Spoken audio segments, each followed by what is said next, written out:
A mysterious and powerful entity appears 30 years ago, surrounded by dark energy, marking the beginning of a cataclysmic event. Monsters began emerging from a portal gate, destroying cities and attacking humans. The monster invasion throws the world into chaos, and another dangerous gate seems to open. A young man, frustrated and full of anger, lashes out at the gate and the hunters responsible for handling them. Showing his despair, the boy vents his frustration, questioning why he has to endure such a miserable life. Feeling abandoned by the world, a police officer tries to stop the boy from jumping, warning him of the danger, but he remains defiant. The boy shouts back at the officer, claiming it's his choice to end his life, showing his deep despair. The officers try to calm him down, but the boy struggles, refusing to listen and venting his overwhelming emotions. The boy screams that no one understands the immense suffering he has endured, highlighting his feelings of isolation. 3 hours earlier, the protagonist is fired from the Bitchin Guild, shocked by the sudden decision. The protagonist pleads, explaining his dedication to the guild and disbelief at being let go. The guild leader dismisses his contributions, stating he hasn't achieved anything significant for the guild. The guild leader reveals he only hired the protagonist for his diligence, but is now disappointed due to his lack of growth as a hunter. The guild leader harshly comments on the protagonist's injury, saying he can't work with someone who's now useless. The protagonist is speechless, struggling to defend himself against the accusations. The guild leader tells him to quit and offers to calculate his severance pay immediately. Desperate, the protagonist vows to find a way to heal his leg and prove he can still work. As the protagonist turns to leave, he encounters someone with intimidating tattoos. A blonde man mocks the protagonist, telling him to leave as per the boss's orders. The protagonist recognizes him, shocked, and calls him Lee Youngjin. The blonde man ridicules the protagonist, mocking his attitude and calling him pathetic. He taunts the protagonist further, suggesting he should use his severance pay for snacks, belittling him as a D-rank hunter. The protagonist snaps, grabbing Lee Youngjin's shirt and accusing him of being ungrateful, stating he got injured saving his life. He reminds Youngjin of his reckless behavior in the dungeon that led to him being poisoned. Further venting his anger, Youngjin laughs dismissively, mocking the protagonist's claims of saving him. He tells the protagonist to stay in his lane, calling him a pack mule and accusing him of not knowing his place. Youngjin questions how someone as weak as the protagonist could even possess an S-rank skill, ridiculing him further. Youngjin mocks the protagonist's skill, explosive growth, jokingly suggesting it only helps with height. He continues to insult, sarcastically pointing out that the protagonist's growth plates are closed, provoking more anger. Furious, the protagonist attempts to punch Youngjin, calling him a punk. Their fists collide, with Youngjin blocking the attack using a shield-like energy barrier. Youngjin taunts him, saying it's time for the protagonist, Taejun, to learn his place. Youngjin throws a powerful punch aimed at Taejun. The punch lands directly on Taejun, sending him flying backward with intense impact. Taejun cries out in pain and shock, visibly overwhelmed by the attack. Taejun accuses Youngjin of acting arrogant just because he started earlier. Taejun sees this confrontation as long overdue. Youngjin punches Taejun with full force, mocking him, saying, "Let's see how tough you are today." The guild leader mocks Taejun, sarcastically labeling his crime as standing up to someone of a higher rank. Other guild members ridicule Taejun for challenging the boss, mocking him for simply being Lee Taejun. Taejun is brutally beaten and collapses to his knees, injured and humiliated. Youngjin looks smug and satisfied, breathing heavily from the confrontation. Taejun lies on the ground, battered and bleeding. A severance envelope is thrown at him with a mocking remark, thanking him for his past 7 years of work. As Taejun sheds tears of pain and humiliation, the final insult is delivered, but let's not see each other again. Taejun leaves a convenience store late at night, carrying a bag, while the clerk bids him goodbye. He walks through the empty, quiet streets under the moonlight, reflecting on his situation. Taejun opens a bottle, likely filled with alcohol, showing his desire to escape his emotions. He drinks deeply, sitting alone, visibly distressed, trying to drown his sorrow. Taejun gazes at the cityscape, enjoying the taste of the alcohol, though it seems bittersweet. He pulls out the severance envelope he received earlier, staring at it with a heavy heart. Taejun laments over the meager severance money, angry and defeated after 7 years of hard work. Feeling there's nothing left for him in the world, Taejun steps onto the edge of a bridge, considering ending it all. Taejun stands on the edge of the bridge, ready to jump, when a holographic window suddenly appears in front of him. The window displays a warning.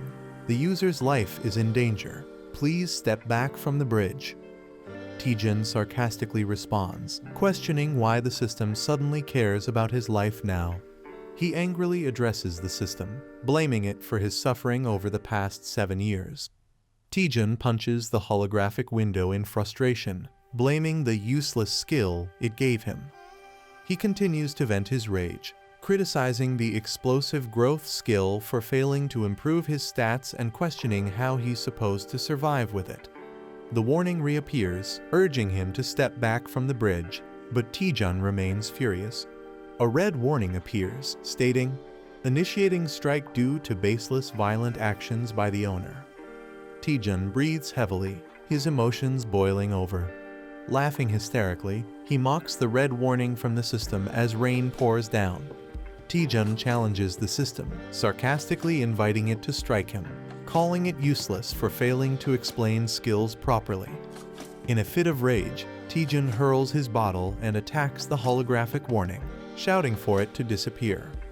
He slumps in defeat, trembling from the overwhelming emotions. Taejun reflects bitterly, lamenting that no matter how hard he tries, nothing changes. He accuses the system of ruining his life, blaming it for not explaining his skill correctly from the start. Taejun screams at the system, enraged that it dares to dictate his actions, even denying him control over his own life. The police are trying to calm Taejun, urging him to come down and talk. Taejun yells at the officers, venting his frustration and expressing his suffering, standing on the edge of a railing. Taejun loses balance, his foot slipping off the railing. Taejun begins falling, looking shocked. As he falls from the bridge, he contemplates his imminent death, thinking, "This is how I die." Taejun reflects that maybe dying is better, given the misery of his current life. A mysterious system or entity acknowledges Taejun's complaint and initiates his transfer to the administrator's server. Taejun is enveloped by a glowing light, likely signifying his transportation to a different realm or scenario. Taejun is surprised and confused as glowing blue digital patterns start surrounding him. Taejun panics, asking what is happening, as the situation becomes more chaotic. Status windows appear, indicating that his system is being updated. Taejun is engulfed in a surge of bright blue energy, seemingly in the middle of a transformation or upgrade. The progress bar shows the update nearing completion, reaching 99%. The update is complete, confirmed by a glowing yellow status message. Taejun wakes up with a bandage on his nose, clearly feeling the aftereffects of something troubling. Sitting on a bench, he holds his head, complaining about a headache. Reflecting on his actions, he regrets drinking too much alone the previous night and vows not to drink again. Taejun recalls falling and suspects something unusual happened. He experiences strange sensations, as if a status window update is happening, confusing him. Laughing at the absurdity of a status window update, Taejun dismisses it as nonsense. He laments being jobless and wonders how he'll make a living. Considering doing day labor, Taejun is suddenly addressed by a glowing girl who knows his name. Shocked by her appearance, Taejun asks who she is, panicked and confused. A glowing girl introduces herself as Miri from the Status Window Management Department. Taejun is shocked and questions if such a department is real. He realizes that the strange events of the previous night were not a dream. Miri explains they investigated his case regarding explosive growth. She humorously admits his outdated status window wasn't working properly.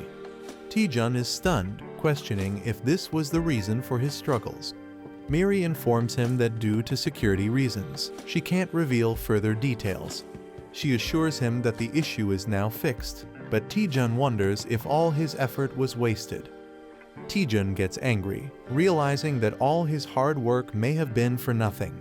Taejun accuses Miri of making him train in vain for 7 years due to an outdated status window. Enraged, Taejun demands compensation for his suffering and threatens her in anger. Miri panics and explains that she has restored his stats and healed all his injuries to calm him down. Taejun, surprised, realizes that his body has been completely healed. He checks his condition and finds himself in perfect shape, questioning how Miri achieved it. Miri hints that a special trigger is required to activate his explosive growth but cannot explain fully yet. She proposes a partnership to help Taejun achieve his potential. A sudden disturbance occurs as a massive gate opens in the city. A terrifying monster emerges from the gate, and people scramble to call the suppression team to handle the threat. Taejun is shocked and questions how he is expected to deal with the massive monster. He accuses Miri of sending him to his death, while she tries to reassure him, claiming he can handle it. Miri optimistically tells him to give it a shot, saying, "Worst case, you'll just die," trying to sound encouraging. Taejun is left speechless by her casual attitude. The monster, identified as Venom Spore, is described as needing at least a B-rank hunter to defeat, even posing a challenge to skilled suppression teams. Miri promises that defeating the monster will trigger Taejun's explosive growth. Taejun debates whether to trust her or not, finding the task insane. Despite his hesitation, Miri insists the monster isn't in the best condition, trying to convince him further. Taejun remains silent, deep in thought, contemplating his next move. Taejun reflects that his life has always been full of challenges and hardships. He considers running away but feels weighed down by his current situation. Determined, Taejun questions why he is hesitating and resolves to act. Accepting the chaos in his life, he prepares himself for what's to come, reasoning that it can't get any worse. With newfound determination, Taejun confidently declares, "Fine, let's do this." As the suppression team leaps into action, Taejun decides to join them despite his fear. He charges toward the monster, aware of the danger but ready to face it. The venomous monster retaliates, releasing its toxic attack. Taejun counterattacks with fierce determination, unleashing a powerful move against the creature. Taejun successfully attacks the monster, splitting it apart with great force. A notification confirms that the quest, "A Small Step Forward," has been completed. Taejun activates the skill, Undaunted Experience CC, after his victory. The skill, Explosive Growth, is also activated, enhancing his abilities significantly. He questions the simplicity of defeating a junior Spore in one hit and wonders about the strange system notifications appearing. His stats are visibly enhanced, showing a dramatic improvement. A status window displays his updated information, revealing his new skills and significantly improved attributes. Miri excitedly asks Taejun how it feels to use Explosive Growth for the first time. Taejun, with a sinister smile, realizes how overpowered the skill is and revels in his newfound strength. Taejun, glowing with power, is warned by a companion not to celebrate yet as his explosive growth is just starting. Taejun's companion motivates him, urging him to keep fighting and eliminate all the monsters. Taejun charges forward, preparing to attack monstrous plant-like creatures. Taejun fiercely throws a powerful punch with determination.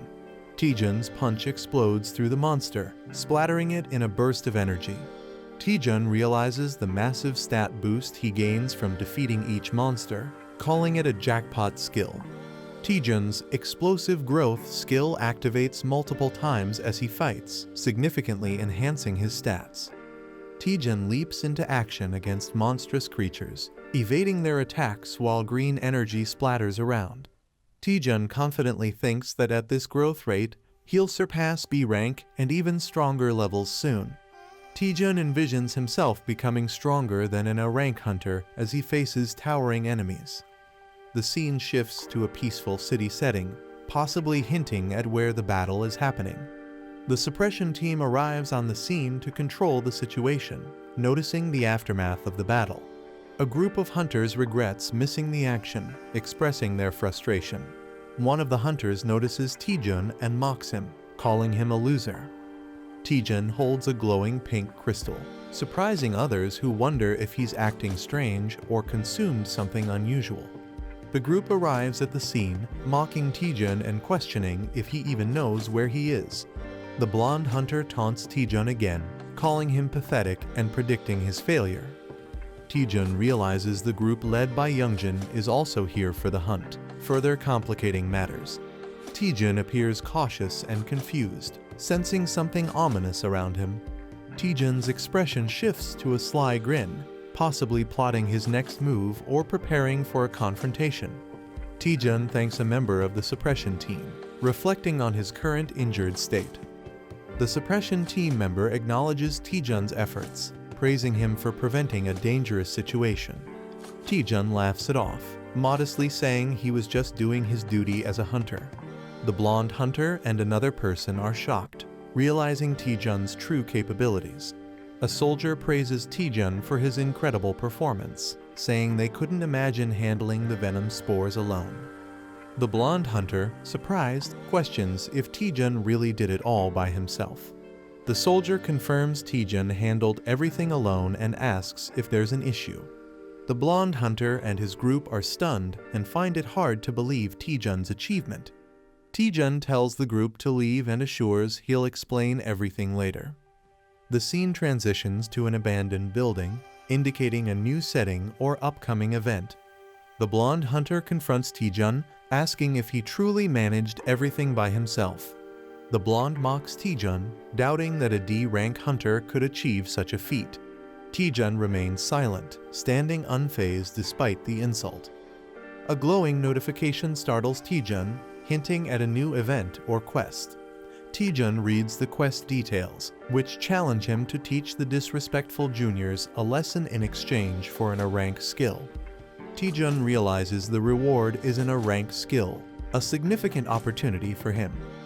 Taejun smiles darkly, thinking about how he can get both revenge and a skill by completing the quest. Taejun apologizes sarcastically to the group, preparing to take action. Taejun sarcastically apologizes and asks if they mind if he beats them up. The blonde hunter is stunned and confused by Taejun's statement. Taejun dramatically pretends to cry, saying he's not good at sugarcoating things.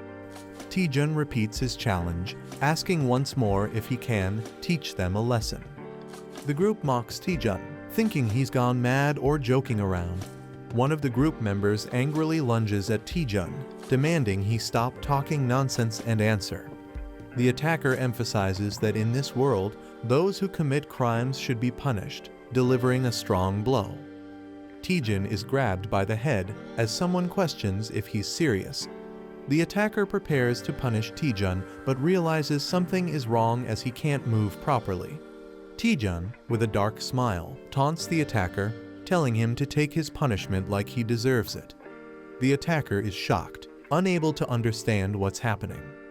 Taejun strikes the attacker, sending him collapsing with one blow.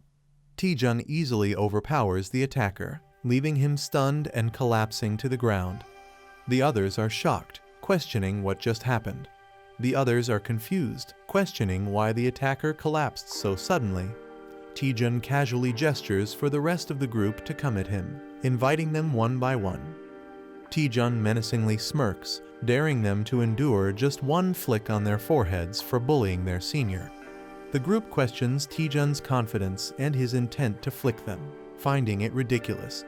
Taejun flicks one member's forehead with enough force to cause intense damage, sending blood gushing. Taejun unleashes powerful attacks, effortlessly taking down multiple opponents. Another member suffers a devastating blow as Taejun displays overwhelming strength.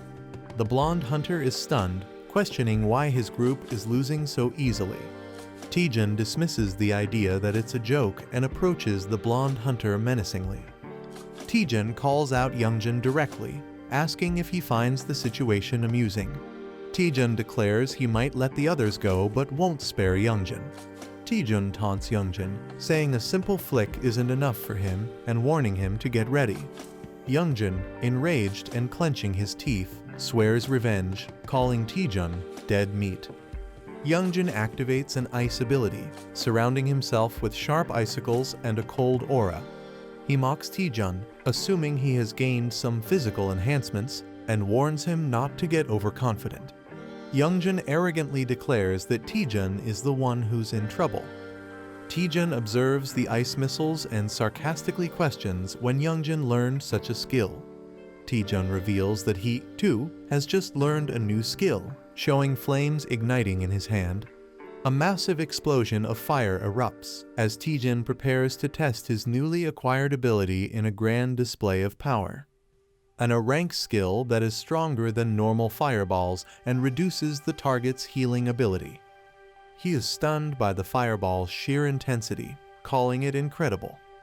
Taejun jokingly admits he's new to the skill and advises Youngjin to be cautious. The fireball unleashes a massive, fiery explosion, showcasing its destructive power. Youngjin feels the overwhelming heat and realizes the power of the fireball. The fireball creates a huge fiery blast, leaving a crater. Youngjin, charred and exhausted, struggles to breathe and process what happened. He's confused but relieved, questioning how he managed to survive such destruction. Taejun jokes about Youngjin being so scared that he looks like he wet himself. He tells Youngjin to stop bullying guild members and be more respectful. Terrified, he promises to change and never bully anyone again.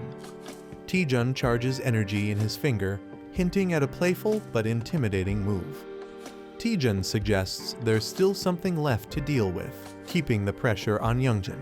A cheerful narrator introduces herself and promises to explain what happened in the previous episode. Taejun gains a new status window ability, unlocking powerful skills to fight back.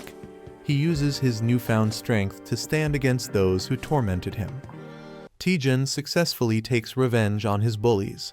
The narrator hints that Taejun might have pushed his power too far, and he collapses. Taejun lies unconscious, exhausted from overusing his abilities.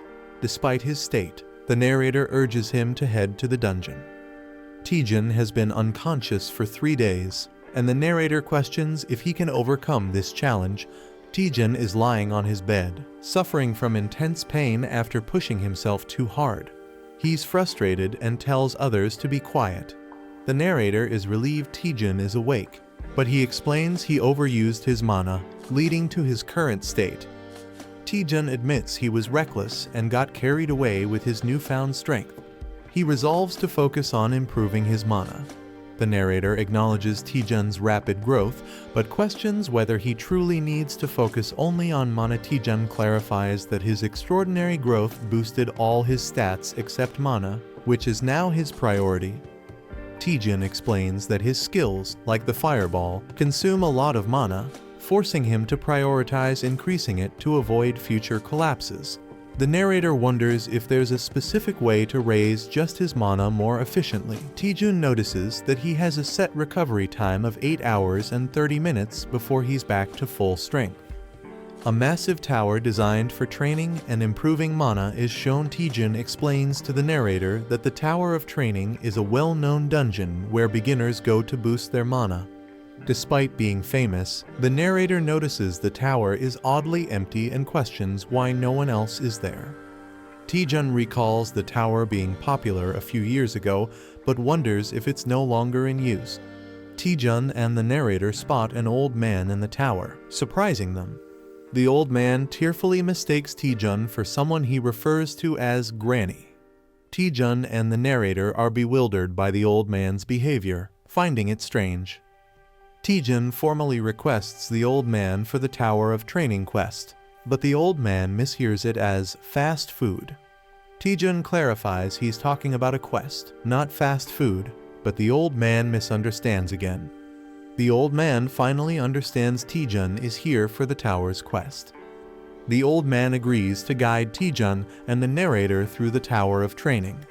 The narrator feels uneasy about the situation, but Taejun reassures her, saying he's prepared. The old man starts explaining the mechanics of the tower to Taejun and the narrator. The tower is divided into 10 stages, and clearing all of them will complete the quest. Taejun guesses the first task is to defeat 10 goblins, and he's correct. The old man acknowledges Taejun's guess with a cheerful response. Taejun impresses the narrator with his knowledge of the tower, claiming no one knows its strategies better than him. Taejun reveals he studied dungeon strategies on YouTube and memorized them, even though he couldn't go on real expeditions. Taejun confidently declares the beginner dungeon will be easy for him, earning admiration from the narrator. Taejun mutters to himself, and the old man overhears, prompting Taejun to play it off as a joke. They reach the first trial area, and the old man prepares to summon monsters. The old man struggles dramatically while summoning monsters for the trial. The old man nervously announces the arrival of the monsters, completing the summoning. Taejun and the narrator are fired up to face the challenge, confident that defeating 10 goblins will be easy. Movement in the bushes indicates something approaching, creating tension. Instead of goblins, large ogres and a few goblins emerge with a loud roar. Taejun, the narrator, and the old man face a massive crowd of ogres and goblins, far beyond what was expected. Taejun and the narrator are shocked at the situation, jokingly calling it bulking season. Taejun questions why the goblins appear to be oversized ogres, asking the old man for an explanation. The old man, lost in thought, mentions kimchi stew, completely ignoring the situation. Realizing the old man might be senile, Taejun is visibly annoyed and doubtful of the old man's capabilities. The ogres begin their attack with another fierce roar, escalating the tension. Taejun and the narrator panic as the monsters rush toward them, increasing tension. Taejun uses a powerful fire attack to hold back the ogres, showcasing his abilities. Taejun boldly challenges all the goblins and ogres, declaring he'll defeat them all. The fire attack devastates the monsters, burning them to ashes. Taejun surveys the burning battlefield, satisfied with his attack's impact. Taejun celebrates his success, but the narrator warns him there are still more monsters left. A massive ogre towers over Taejun, wielding a giant weapon, taking the battle to a new level. The giant ogre swings its weapon, landing a powerful blow on Taejun, catching him off guard. Taejun faces off against an ogre and prepares for a fight. The ogre attacks, and Taejun responds with determination, challenging its strength. Taejun skillfully dodges the ogre's powerful strike. Taejun spins, preparing a counterattack. He delivers a powerful blow to the ogre's head, drawing blood. The ogre roars in defeat as Taejun stands confidently. Notifications appear, confirming the completion of Stage 1 and increased experience. The old man, impressed by Taejun's swift completion of the first stage, acknowledges his achievement while flames blaze in the background. Taejun looks surprised but takes in the comment. The old man teases Taejun, suggesting the first stage was easy. Taejun nervously pretends it was harder than it seemed, masking his frustration. The old man casually suggests moving to the next stage, frustrating Taejun. Monsters appear, stronger and in overwhelming numbers, challenging his mental resilience. Taejun faces a giant beast, feeling the intense physical and mental pressure. Taejun realizes why no one dares to challenge this place anymore. He yells in frustration, calling the dungeon impossible to clear and referring to it as hell. Someone pleads for mercy, revealing Taejun's name as they face the tower. Taejun reaches the final stage, facing an ominous silhouette. The final boss is revealed, a massive hellhound Cerberus, ranked S and level 90. Taejun is horrified, sweat dripping as he reacts to the terrifying scene. Taejun realizes the final boss isn't a simple dog as expected, but an overwhelming threat. Taejun gives up, believing he can't defeat the boss, even with multiple lives. He's out of mana and struggles to find a way to continue. A hidden quest appears, tasking him with curing a senile NPC to restore order. Taejun reads the hidden quest details and begins thinking. He realizes the dungeon relies on the old man's unstable mana. The old man's loss of mana control causes the monsters to grow stronger. Taejun decides that if he can return the old man to normal, he can clear the dungeon. Taejun shares his plan with the spirit, but he's uncertain if it will work. Taejun gathers his resolve, deciding to give it a shot. He recalls that uncontrolled mana can drive powerful mages insane. Taejun notices the tangled strands of mana in the old man's mind. Taejun approaches the old man, ready to act. The spirit is shocked and asks Taejun what he's doing. Taejun channels his focus, preparing to fix the old man's mana. He starts calming the old man, who begins to relax. Taejun jokingly calls it nirvana, while continuing his task. Taejun redirects the scattered mana back into the old man's head, stabilizing him. Taejun checks on the old man, determined to fix the broken mana flows. A massive pink energy blast emerges, alarming the spirit. The pink energy intensifies, threatening Taejun and the old man. Taejun desperately shields the old man, bracing himself. The energy surges out of the tower, creating a massive explosion. The old man regains consciousness, apologizing for the trouble caused by his body. The old man transforms into a muscular and revitalized version of himself. Taejun is shocked, questioning the old man's new appearance. The old man expresses clarity and refreshment, thrilled to be himself again. The revitalized old man confidently stands, emitting a powerful aura. A view from above shows the final battle arena, with the red beast still present.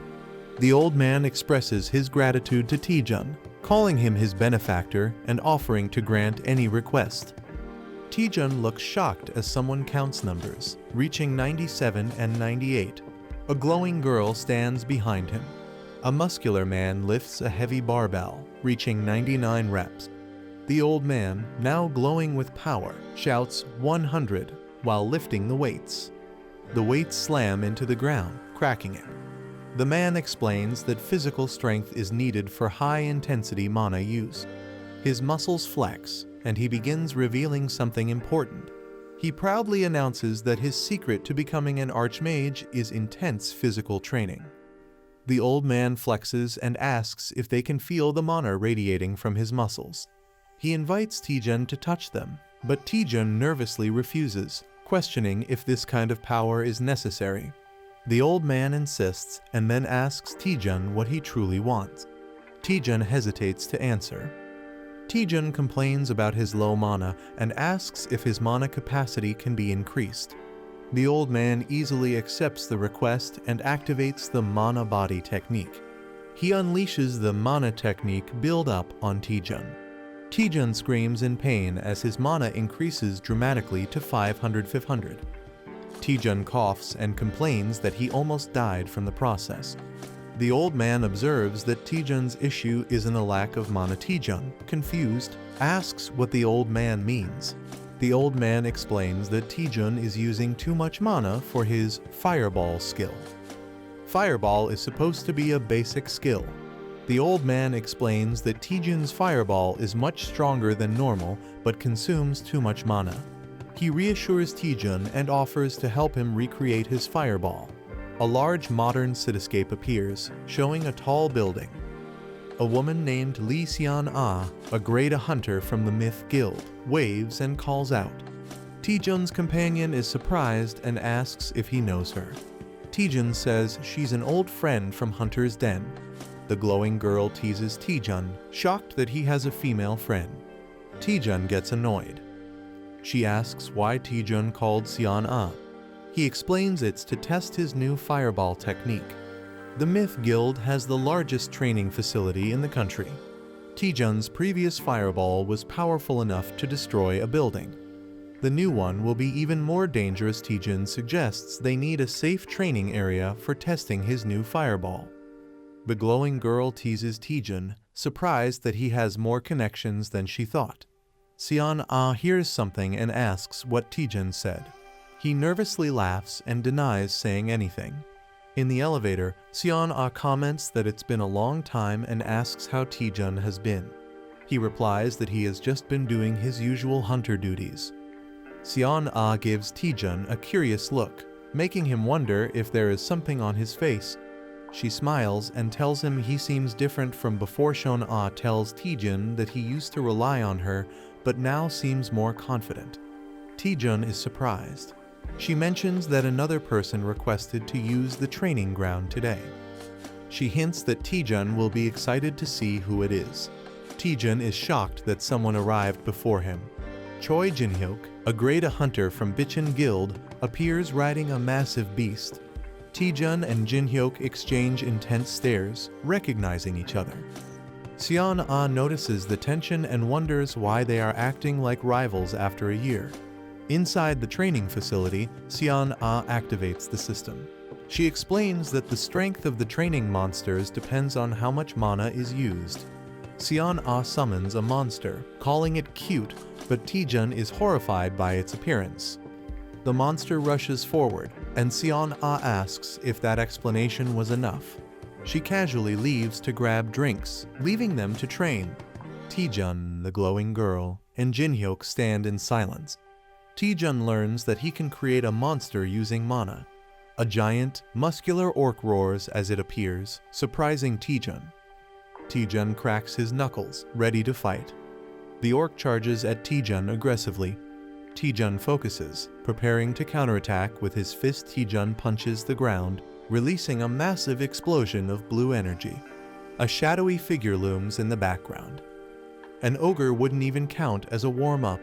He considers summoning hundreds more while Taejun prepares for battle. Taejun, lying down, suspiciously asks, "It was you, wasn't it?" The other person responds in confusion. "What?" Choi Jin-hyuk glares at Taejun and accuses him. "Don't play innocent. You're the one who messed up the guild juniors, aren't you?" A battle scene flashes in the background. Taejun stands silently, looking slightly concerned or confused. Someone walks forward and says, "At first, I didn't want to believe it, but now that I look at it, it's true." Their steps echo in the empty space. Choi Jin-hyuk confronts Taejun. "Have you awakened some new power? What are you doing now that you're so strong?" He looks frustrated. A furious Choi Jin-hyuk accuses, "You're beating up your own family members who used to eat from the same pot." His face shows anger and disappointment. Taejun's face darkens as he mutters, "Choi Jin-hyuk." His expression is filled with determination and rage. A flashback shows Taejun, Choi Jin-hyuk, and Lee Seon-ah enjoying a meal together at Hunter's Den. The text reveals that Choi Jin-hyuk was once one of Taejun's few trusted friends.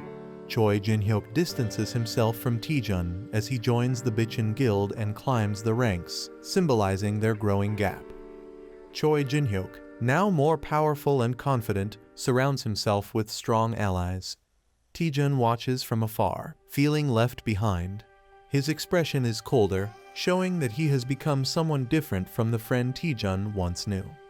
Taejun, carrying a large backpack, looks troubled. The text states, "I'm no longer a friend," indicating his bond with Choi Jin-hyuk is broken. A deformed man arrogantly admits, "Yeah, I did it. So what are you gonna do about it?" His expression is mocking and unbothered. Choi Jin-hyuk is shocked as the same man dismisses the situation, saying, "So I roughed those punks up a bit, big deal." The deformed man continues to justify his actions. "They were the ones who messed with me first, weren't they?" His face is unsettling and intense. Choi Jin-hyuk gets angry, clenching his teeth. He confronts someone, "And you? While I was getting beaten to a pulp, what did you do besides watch?" He believes the person should have fought alongside him. Choi Jin-hyuk grabs Taejun aggressively and yells, "Hey, you've got some nerve." Taejun is taken aback, responding, "Excuse me." Taejun stays calm despite being choked, saying, "You're strangling me. It's hard to breathe. I feel my life is at risk, so this is self-defense." His expression is indifferent.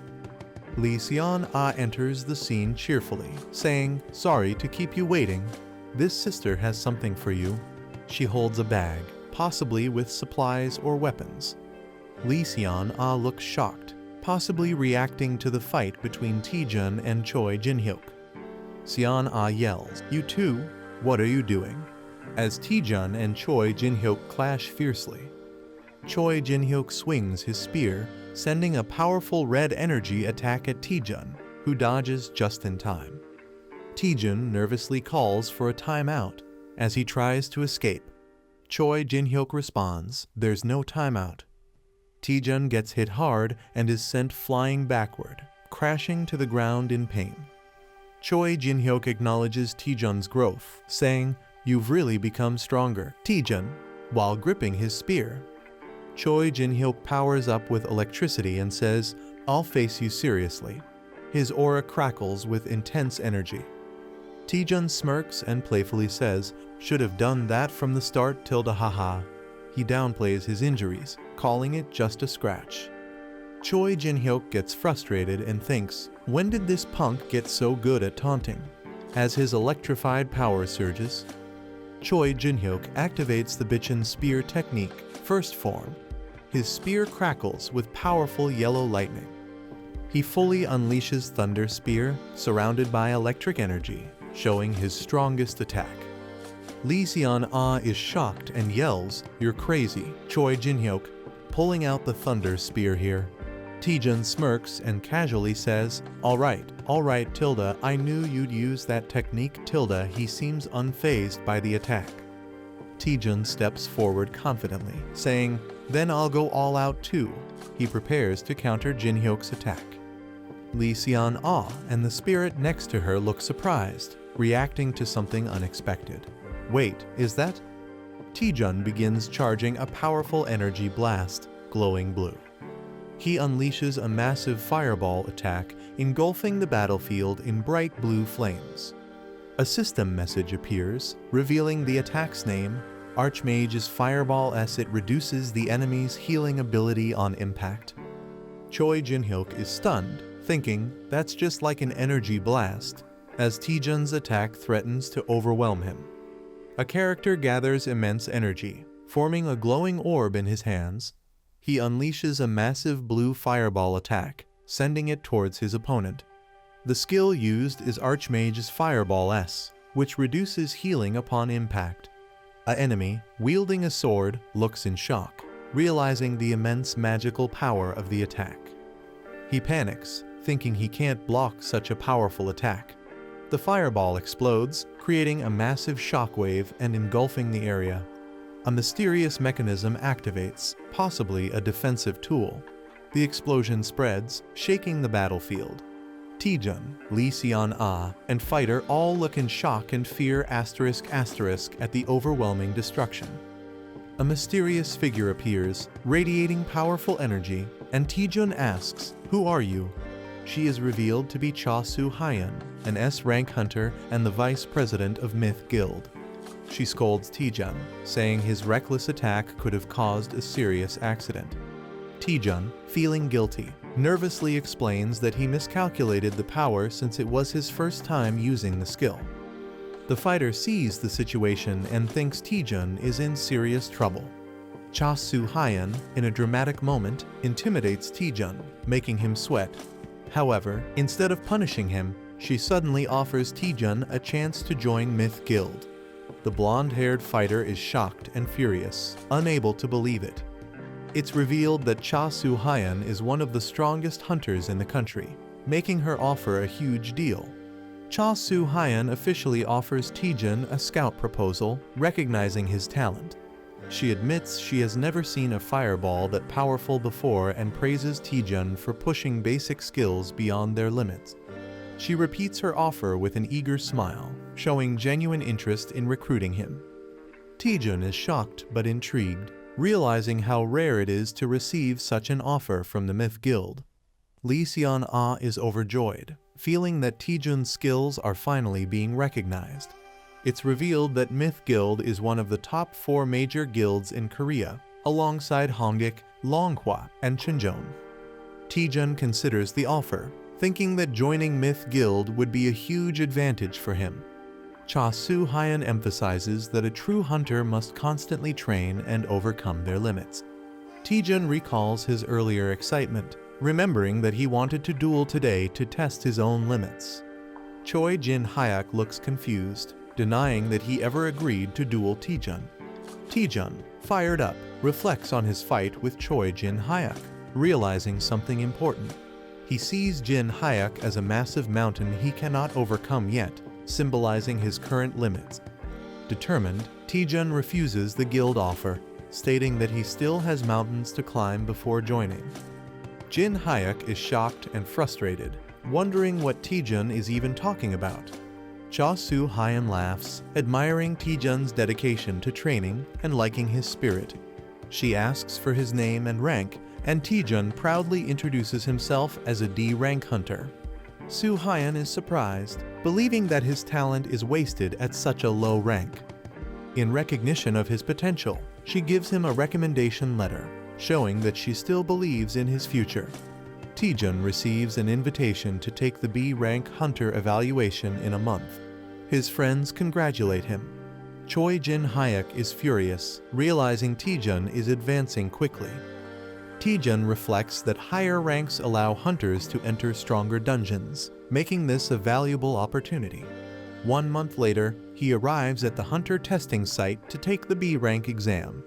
Taejun feels excited and confident, believing the atmosphere itself feels different. His spirit companion notes how Cha Soo-hyun gave him a recommendation right away, proving her high regard for him. She then asks, "Why didn't you join the Myth Guild, since they were offering him so much support?" Taejun comically shouts money, revealing his real reason. He explains that guild hunters have to share their earnings, making solo hunting more profitable. Taejun criticizes guilds, saying their rewards are low and they control schedules too strictly. He recalls how guilds exploit hunters, overworking them and discarding them if they get injured. He dramatically declares he would never join a guild, stating his only goal is making more money. Suddenly, someone calls out to him, catching his attention. A cheerful cat-eared girl, Yo Si-ah, from Chincheon Guild, greets him and asks if he's taking the test. Taejun is surprised she knows him, but she reveals that his reputation has already spread. She smirks, saying her guild is determined to recruit him, hinting at Myth Guild's interest. Taejun nervously laughs, realizing his name is spreading too fast. Suddenly, a tall, intimidating man appears, mocking Taejun, calling him a mediocre man. Kangjin, a C-rank hunter from Hwyong Guild, mocks the event, calling it overhyped. He boldly introduces himself, claiming he's destined to be the greatest hunter of the era. Taejun and Yo Si-ah are speechless, with Taejun internally wondering if this guy is crazy. The announcement begins, signaling the start of the B-rank hunter evaluation test. The participants, including Taejun, Kangjin, and Yo Si-ah, prepare for the test. The examiner introduces their mentor for the test, an experienced hunter. The mentor is revealed as Choi Jin-hyuk, an A-rank hunter from the Bichon Guild. Taejun is shocked, recognizing his rival, Choi Jin-hyuk. Jin-hyuk greets the participants, preparing to explain the test rules. The test will take place in a dungeon, and 8 participants will be grouped into teams of 2. The dungeon has 4 entrances labeled A, B, C, and D. The first 2 teams to reach the merge point will proceed to the boss fight. A man announces that even if participants retire from the dungeon, they should not worry. Safety personnel are stationed throughout the dungeon to ensure protection. A streaming score system will be used to track and rank participants. The test is being streamed live, showing a battle against monsters, and viewers are commenting. The test officially begins with red portals activating. The first team, UC Rin and Kangjin, is called to start. The second team, Yang Dong-jun and Hong Ah-ryum, is introduced. The third team, Cho Song-yi and Bong Jun-hyun, is introduced. The fourth team, Lee Tae-jun and Kim Jun-hyun, is announced, and all teams are instructed to enter their designated gates. Tae-jun recognizes Kim Jun-hyun and is surprised to see him, while Jun-hyun happily greets him. The teams begin entering the red portals, with Tae-jun leading the way. Someone watches Taejun closely, saying his name with suspicion. A man smirks darkly, realizing that Taejun is using him for his own advantage. Kim Jun-hyun clenches his fist, determined not to be underestimated. Taejun confidently steps into the portal, fully prepared for the test. A dark and eerie dungeon scene appears, with someone in the shadows vowing revenge, saying, "I'll make you regret it." A member of Bichon Guild is shocked when asked to participate in the B rank assessment. A heavy-built man and a young hunter with blue hair discuss something. The man is confused, while the young hunter seems uninterested. The young hunter is asked to disrupt Taejun during the assessment. The D route is much harder than the standard path, so interfering would make it difficult for Taejun to pass. The heavy-built man is reminded that his mother is sick, implying pressure on him. The blue-haired hunter tempts him with money for his mother's surgery. The man looks nervous, but the blue-haired hunter assures him he'll be rewarded if he cooperates. Taejun and his teammate enter the D route and encounter monsters. A giant snake with red eyes appears, roaring fiercely. Taejun easily defeats the monster, shocking his teammate. Taejun complains about the weak opponent, but his experience points slightly increase due to an ability. The heavy-built teammate is shocked at Taejun's sudden strength. He reflects, realizing that Taejun became much stronger in a short time. Taejun and his teammate were both in a weak position within the Bichon Guild, but Taejun never gave up. Taejun praises his teammate's skill to absorb attacks, calling it amazing. Taejun encourages him, saying he'll shine one day as a great hunter. Taejun's words gave his teammate hope when he had none. The teammate now struggles with guilt, realizing he's being forced to sabotage Taejun, despite how much Taejun supported him. The heavy-built man feels conflicted, but believes he has no choice because he needs money for his mother's surgery. He convinces himself that betraying Taejun is necessary for his family. He hands Taejun a bottle, acting innocent. He tells Taejun that it will help him, making it seem like a friendly gesture. Taejun accepts it, unaware, and the man explains it's a buff potion used in expeditions. Taejun happily drinks it, thanking him. However, the potion is actually poisoned, meant to paralyze Taejun. The man thinks this will quickly exhaust Taejun, making him fail. Taejun suddenly feels the effects, realizing something is wrong. Taejun starts feeling the effects of the potion, thinking something is awakening inside him. He suddenly realizes there's no bathroom, making him panic. His teammate confirms there's no bathroom, forcing Taejun to clear the dungeon quickly. The teammate is confused, wondering why the poison isn't working. Taejun's poison resistance ability activates, making him immune. Taejun investigates the dungeon's layout, noticing something is off.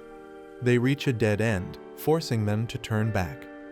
Taejun complains about going in circles, while his teammate sees an opportunity. The teammate considers pushing Taejun into the pit to sabotage his assessment. The heavy-built man nervously calls out to Taejun. Suddenly, he lunges forward, apologizing as he tries to push Taejun off the cliff. However, he loses balance and falls instead, screaming. Taejun is shocked, watching him plummet. Both of them are confused as they realize what just happened. The man keeps falling, panicking. He crashes into the cliffside, hitting the rocks hard. Taejun shouts at him, thinking he's trying to die on purpose. Hanging upside down, the man breaks down, calling himself garbage and saying he deserves to die. A shocked Taejun reacts angrily to being called trash. A man confesses he tried to sabotage the assessment for his own benefit. The man, feeling guilty, wants to die, but Taejun refuses to let go. Taejun panics, realizing the situation has become serious. Taejun considers moving closer, thinking no one is watching his live stream.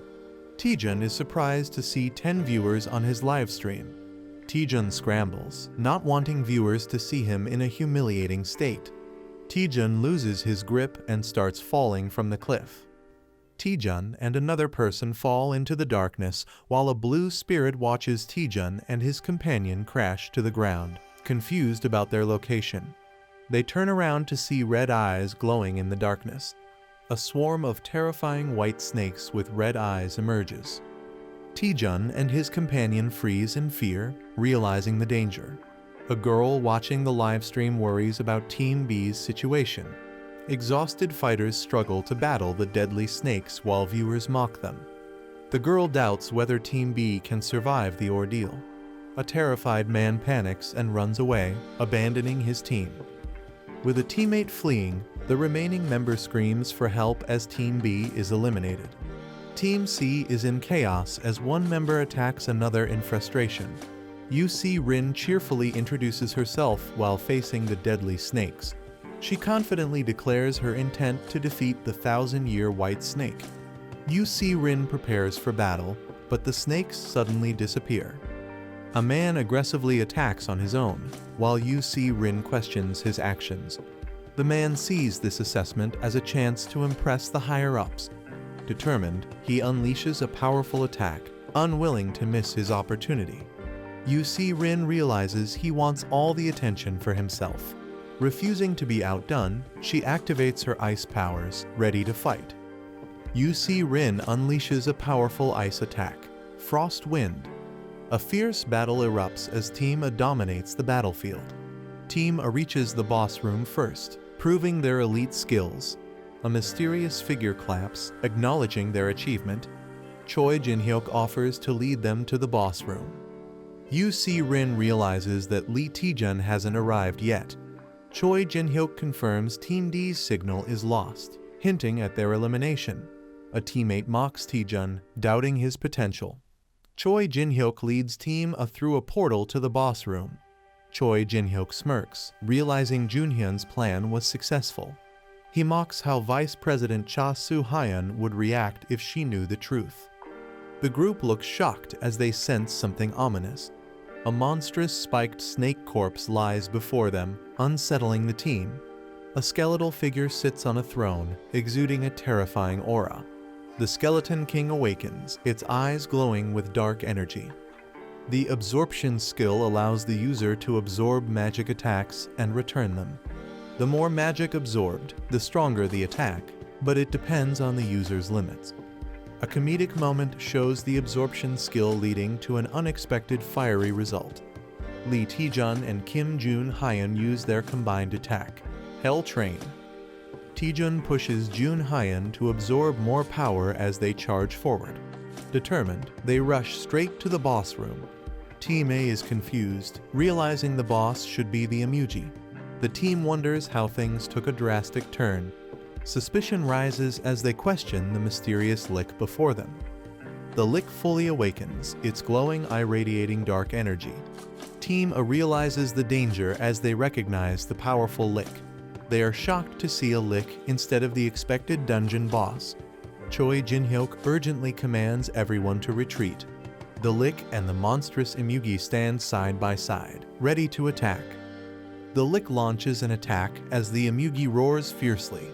Choi Jin-hyuk prepares to counterattack with determination.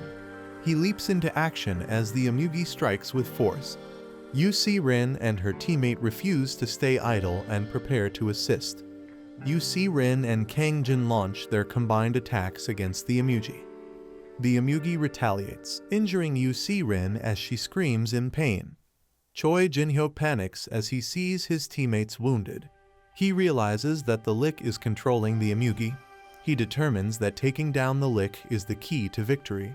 Choi Jin-hyuk prepares to strike but is caught off guard. The Emugi launches a surprise attack, hitting him hard. He regrets recklessly charging in without a proper strategy. The Emugi roars, ready to finish him off as he faces near death. The girl regrets not saying something before dying.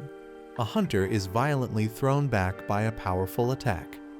A shocked boy feels fear as he senses something terrifying. The team celebrates reaching the boss room. A man is relieved to be alive but realizes something is wrong. Urgent warning is given to Lee Taejun and Kim Jun-hyun. A massive monster, Emugi, looms over them in danger. Taejun and Jun Hyan barely dodge a devastating attack. They realize facing a lick and an emugi is too much for a B-class test. The man suspects someone is sabotaging the evaluation. The team speculates that a powerful guild member might be involved. Taejun acknowledges the situation but finds it complicated. Taejun confidently suggests taking down the emugi. Taejun and Man reluctantly agree to work together. A warrior with dual swords charges forward as something powerful descends from above. A fighter holds a glowing energy orb, declaring a temporary alliance. One character asks if Jun Hyan can take more fireballs, but he seems exhausted. A large, wounded serpent-like creature appears, still moving. A character warns Lee Taejun to be cautious as a dangerous attack approaches. The fighter with the glowing orb confirms that he also sees the danger. A massive 20% fireball attack is launched toward the enemy. A massive blue energy dragon appears, roaring fiercely. A warrior activates Divine Spear technique, second form, preparing to attack. The warrior unleashes a powerful spear technique, cutting through the air. A lick with a flaming purple staff stands atop a defeated beast. Yu Si-rin and Hangjin see the lick is vulnerable and prepare to strike. Hangjin charges at the lick while it casts an attack. Hangjin declares he won't miss his opportunity to attack. He delivers a powerful ice punch straight at the lick. A fighter asks Jun Hyan for one last favor, believing they can't lose as a team. Lee Taejun and Kim Jun Hyan activate a collaborative attack. Hell Train attack is unleashed, surging with immense energy. The enemy is frozen solid, trapped in ice. A fighter questions if they've finally defeated the enemy. The entire group looks shocked, realizing something unexpected. The lick survives the attack, unaffected by their efforts. The lick counterattacks, summoning deadly energy spikes. Two fighters are impaled, unable to escape. More allies are struck, screaming in pain. The team is injured and trapped by ice spikes, realizing the lick seems immune to damage. A fighter questions their lack of knowledge about the lick, wondering if they missed something. A mysterious manager appears, glowing with energy. The manager jokes about struggling to download an app. She suggests using a map hack key to fight more effectively. Taejun is shocked by the mention of a map hack as dungeon information starts loading. The system analyzes the dungeon, revealing details about its structure and enemies. Parsley navigation activates, displaying a virtual map. Taejun is confused by the new system's function. The manager explains that Parsley navigation reveals dungeon secrets, enemy patterns, and rewards. She has also installed more apps, advising Taejun to use them in battle. Taejun realizes this is beyond a normal map hack, calling it a game-changing ability. The dungeon's original boss was supposed to be a B-class emugi, but something changed. Taejun questions what the lick really is, as it wasn't supposed to exist. The Parsley translator activates, revealing that the lick, Eratus-chan, is excited. Taejun senses something terrifying, feeling uneasy. He asks the manager what's happening, suspecting a system bug. Eratus-chan thanks a contractor, hinting someone summoned it. Taejun realizes the translation is working fine, but something feels off. He questions if someone forcibly summoned the lick. Taejun checks on Choi Jin-hyuk, who barely avoided a fatal injury. Taejun claims he found the lick's weakness.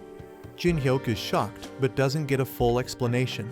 Taejun asks him to trust and cooperate. Jin-hyuk hesitates, but the situation forces him to follow Taejun's lead. Jin-hyuk agrees to cooperate, asking what to do first. Taejun smirks, deciding to provoke the enemy first. The group taunts the lick, calling it out. Taejun makes a crazy face, mocking the lick. The lick gets enraged, preparing to attack. It unleashes a powerful dark spell, vowing to kill them. The group prepares for a counterattack, seeing this as their moment. A massive energy strike is unleashed, aiming at the enemy. The team survives the lick's deadly attack. Taejun realizes he can predict the lick's attack patterns. He gains confidence, knowing his strategy will work. Jun Hyan mocks the lick, laughing at its missed attacks. Taejun also taunts it, calling its attack a joke. The lick counters with powerful purple fireballs. Taejun gives precise movement instructions to his team. The attacks explode, but they dodge successfully. Taejun remains focused, ready for the next move. The team is amazed that they dodged everything perfectly. A skeletal enemy acknowledges the protagonist's dodging skills and prepares a stronger attack. The enemy unleashes a massive attack, covering the battlefield in dark energy and sharp projectiles. A panicked ally questions how they are supposed to dodge the incoming attack. A system or skill activates, with glowing barriers appearing around the characters. The protagonist realizes that the attack is unavoidable, covering the entire dungeon. The enemy's powerful skill, Death's Requiem, is fully unleashed. The enemy mocks the group, calling them foolish. The protagonist counters, saying if they keep dodging, the enemy will just use an undodgeable spell. They prepare to strike back. Someone realizes the enemy is on skill cooldown, a crucial moment for counterattack. The enemy is shocked, realizing they won't survive the counterattack. Chaos unfolds as the powerful attack shakes the battlefield, with everyone struggling to understand what's happening. The wide area attack grows stronger towards the edges, but its power weakens closer to the center. Taejun realizes the attack's weak point using his parsley navigation ability. Using this knowledge, he moves toward the center, reducing the damage taken. UC Rin steps in, using her ice magic to counterattack. She casts Frost Wind, freezing the skeletal enemy. The enemy acknowledges their effort but remains unfazed. The group realizes their attacks are ineffective, but they decide to focus on restricting the enemy's movement. The battle continues, and one of the characters asks for backup *** to cover the rear. The skeletal enemy is confused, calling out for someone named Hwyong. The enemy realizes something is wrong, looking shocked. It is revealed that the lick was summoned through a contract, using the contractor's sacrifices as hosts. Until the host body is destroyed, the lick remains immortal. Taejun finds the real body of the lick, hidden behind a magical barrier. The team understands they must destroy the object sealing the lick to stop its summoning. The lick is enraged, accusing them of deception. The lick charges furiously at Taejun, vowing revenge. The lick attacks with its massive scythe, showing its full power. Taejun looks shocked as the battle intensifies. Choi Jinhyuk charges at the lick, taunting it to stay and fight. Jinhyuk, enraged, blocks the lick's movement, refusing to let it escape. He strikes fiercely, stopping the lick's attack. The lick screams in pain, showing its vulnerability. The team restrains the lick, urging Taejun to finish it off. Taejun thanks Jinhyuk, preparing for the final blow. The lick panics, trying to stop Taejun from reaching its core. Taejun delivers a powerful punch, aiming to destroy the lick's true body. The punch lands with massive force, shaking the entire battlefield. The lick is weakened, gasping in exhaustion. The sealed chest, which is the lick's true core, remains intact. Taejun finally finds the chest, preparing to destroy it. Bloodstained, dual-wielding spears, fighting skull with purple flames. Mystery, potential weakness mentioned by Taejun. Injured, shocked, searching for something inside. Speaking unknown language, reacting, resisting attack. Skull reacting aggressively, chaotic energy, others affected. Surprise discovery, secret exposed. Observing, mysterious presence, tension rising. Holding a treasure chest, taunting with excitement. Reacting to Taejun's unexpected ability to understand ancient language. Holding a treasure chest, smug expression, spirit companion behind. Explaining contract-bound status, reacting nervously. Dismissing concerns, confident in contract control. Doubting Taejun's abilities, disbelief.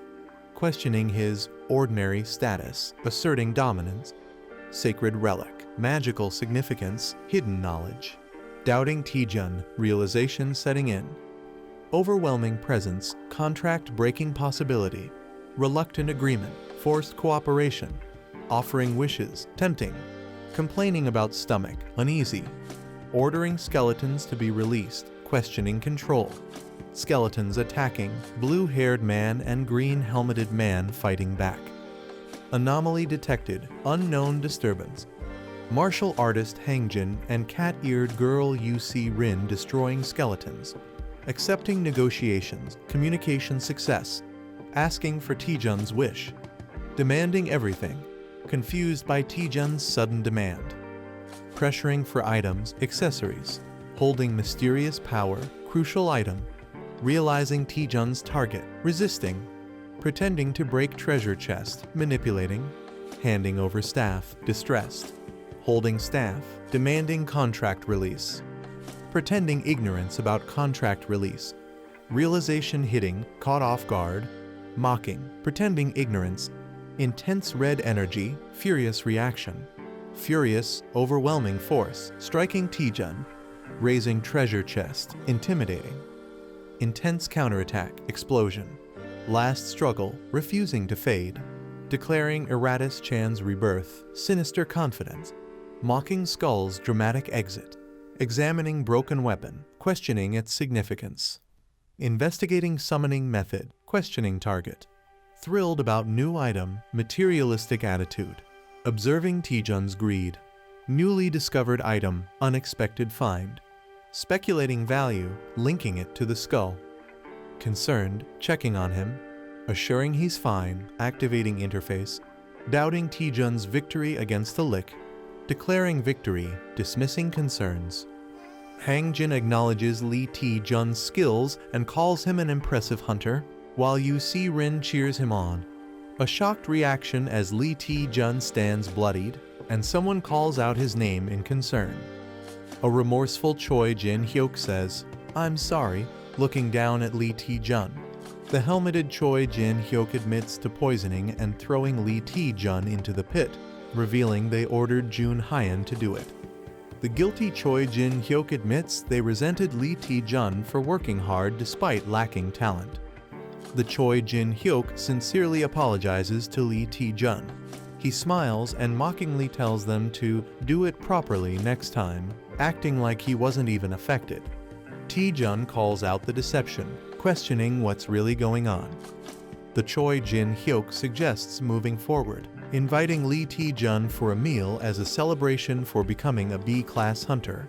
Kim Jun Hyan admits to poisoning and throwing Lee Taejun into the pit, revealing that he ordered Jun Hyan to do it. Taejun awkwardly asks a secretive question. Taejun whispers, "Do you like Lee Seon-ah?" catching the other person off guard. Taejun's question about Lee Seon-ah causes a hilarious shocked reaction. The accused character frantically denies it, while another teases them. A glowing green gate appears, signaling their way out. UC Rin and Kim Jun Hyan celebrate being able to leave, dreaming about food. Taejun smiles and tells everyone to go back together. The group walks toward the portal, feeling the relief of survival. Taejun hesitates for a second as he steps through the gate. They successfully exit, and a mysterious figure watches them. Taejun is officially promoted to B-class hunter, greeted by some intimidating figures. Lee Taejun is shocked to see Seo Yeon HWA Clear Sky Guild representative and Maddie Pyong Hwarang Guild representative. Maddie Pyong, a powerful and imposing figure, raises suspicion as Taejun wonders why the strongest hunters are present. The elegant yet authoritative Clear Sky Guild leader enters. Seo Yeon HWA reveals that someone interfered with their test, manipulating the results. She explains that monsters, including the Lick and an undead Emugi, should not have appeared. The investigation suggests that a powerful force was trying to disrupt both the Clear Sky Guild and Hwarang Guild. Revealing the culprit, Seo Yeon HWA finally points to the responsible party. She looks directly at Lee Taejun and says, "It's you." Lee Taejun is left utterly dumbfounded, unable to comprehend how he could be the culprit. UC Rin and Hangjin defend Lee Taejun, insisting there's no way he could be responsible. She smirks and points out that Taejun seemed to handle everything alone. The high rankers reveal they witnessed everything live, including Taejun's leadership and strategic decisions against the Lick. She suggests that the Lick's weakness was concealed somewhere, and Taejun somehow knew about it. Hwyong HW questions how a D-rank hunter like Taejun knew so much critical information. Even Hangjin and UC Rin start to hesitate, considering the possibility. Hwyong HWA steps up to Lee Taejun, pressing him for answers. She outright claims that Taejun knew about the Lick in advance. He freaks out, denying it completely, but his shocked reaction only makes him look more suspicious. Taejun looks nervous as someone questions his hesitation, likely in a high-pressure situation. A warrior unleashes intense energy, warning Taejun that he will cut him down if he doesn't answer quickly. Taejun panics, realizing that the threat is serious and his life is in danger. Taejun, sweating and desperate, tries to think of a way to explain or defuse the situation. Taejun recalls something important related to a Lick, a sacrifice, and a contractor, possibly a key mystery. Someone interrupts, asking everyone to listen, possibly to prevent a fight or explain something. A new character excitedly reveals that his dream has always been to become a necromancer. The warrior and the blue-haired girl are surprised by the sudden statement. The character explains that he has studied undead creatures since childhood, knowing their abilities and weaknesses. Taejun proudly reveals that he figured out the Lick's hidden weakness. A woman doubts Taejun's claim and questions its validity. The others, including the red-haired warrior, react in surprise to what Taejun shows them. Taejun presents a severed finger found in a sarcophagus, proving someone made a contract with the Lick. Taejun explains that the Lick wasn't a natural dungeon boss. Someone summoned it to interfere with the test. Taejun argues that the Lick obeys its contractor, meaning he and the other attacked hunters aren't responsible. The woman acknowledges Taejun's logic and accepts that the real culprit must be someone else. The warrior demands to know who the culprit is, suspecting the Dark Magic Guild. A dramatic moment as the mystery is about to be solved. Taejun boldly announces that the culprit is among them. Taejun asks everyone to check the hands of those nearby. People start showing their hands, nervously accusing each other. One man hesitates and appears nervous. The true suspect is exposed as the owner of the severed finger. She is impressed and questions how Taejun figured it out. Taejun casually jokes that he learned this from detective manga. She looks completely stunned and exhausted by Taejun's reasoning. The warrior charges at Hwyong HWA, who prepares a magical defense. Someone traps the culprit inside a glowing green barrier to prevent escape. Furious, he charges at the bald man, vowing not to forgive him for harming his apprentice. The warrior unleashes a devastating attack called Dragon Strike. He suddenly notices something unexpected. The bald man appears lifeless, making others question if he took his own life. The warrior orders the body to be sent to the Alliance headquarters. He instructs his men to investigate the suspect's origins. The woman realizes that someone is using dark magic to target multiple guilds. She vows to uncover the mastermind behind the attack. The woman apologizes to Taejun for misunderstanding him and promises to repay him. Suddenly, Taejun faints and falls to the ground, shocking those around him. Taejun lies exhausted, realizing he has completely run out of mana. He starts regaining consciousness, wondering where he is. Taejun sees Choi Jin-hyuk and Lee Seon-ah looking at him with concern. Taejun wakes up in a hospital bed, surprised to see them there. Seon-ah says she came because she was worried, while Jin-hyuk jokingly says he just wanted to see if Taejun was still alive. She questions how much he pushed himself to collapse like that. They mention that Taejun made a huge impact in the B-rank exam, surprising him. News about Taejun defeating the Lick spreads all over the internet. He is surprised to see himself being praised in online discussions. Jin-hyuk feels overshadowed and claims Taejun wouldn't have succeeded without him. Seon-ah playfully argues that the video clearly shows Taejun doing all the work. Taejun enjoys the friendly banter, realizing it has been a while since they talked like this. The representative makes an unexpected entrance. Taejun and his friends are shocked to see her there. Seo Yeon Hwa reveals that she owns the hospital. She explains that Taejun was taken to their guild's hospital and that she owes him a debt. The cat-eared girl happily reminds Taejun that he saved her.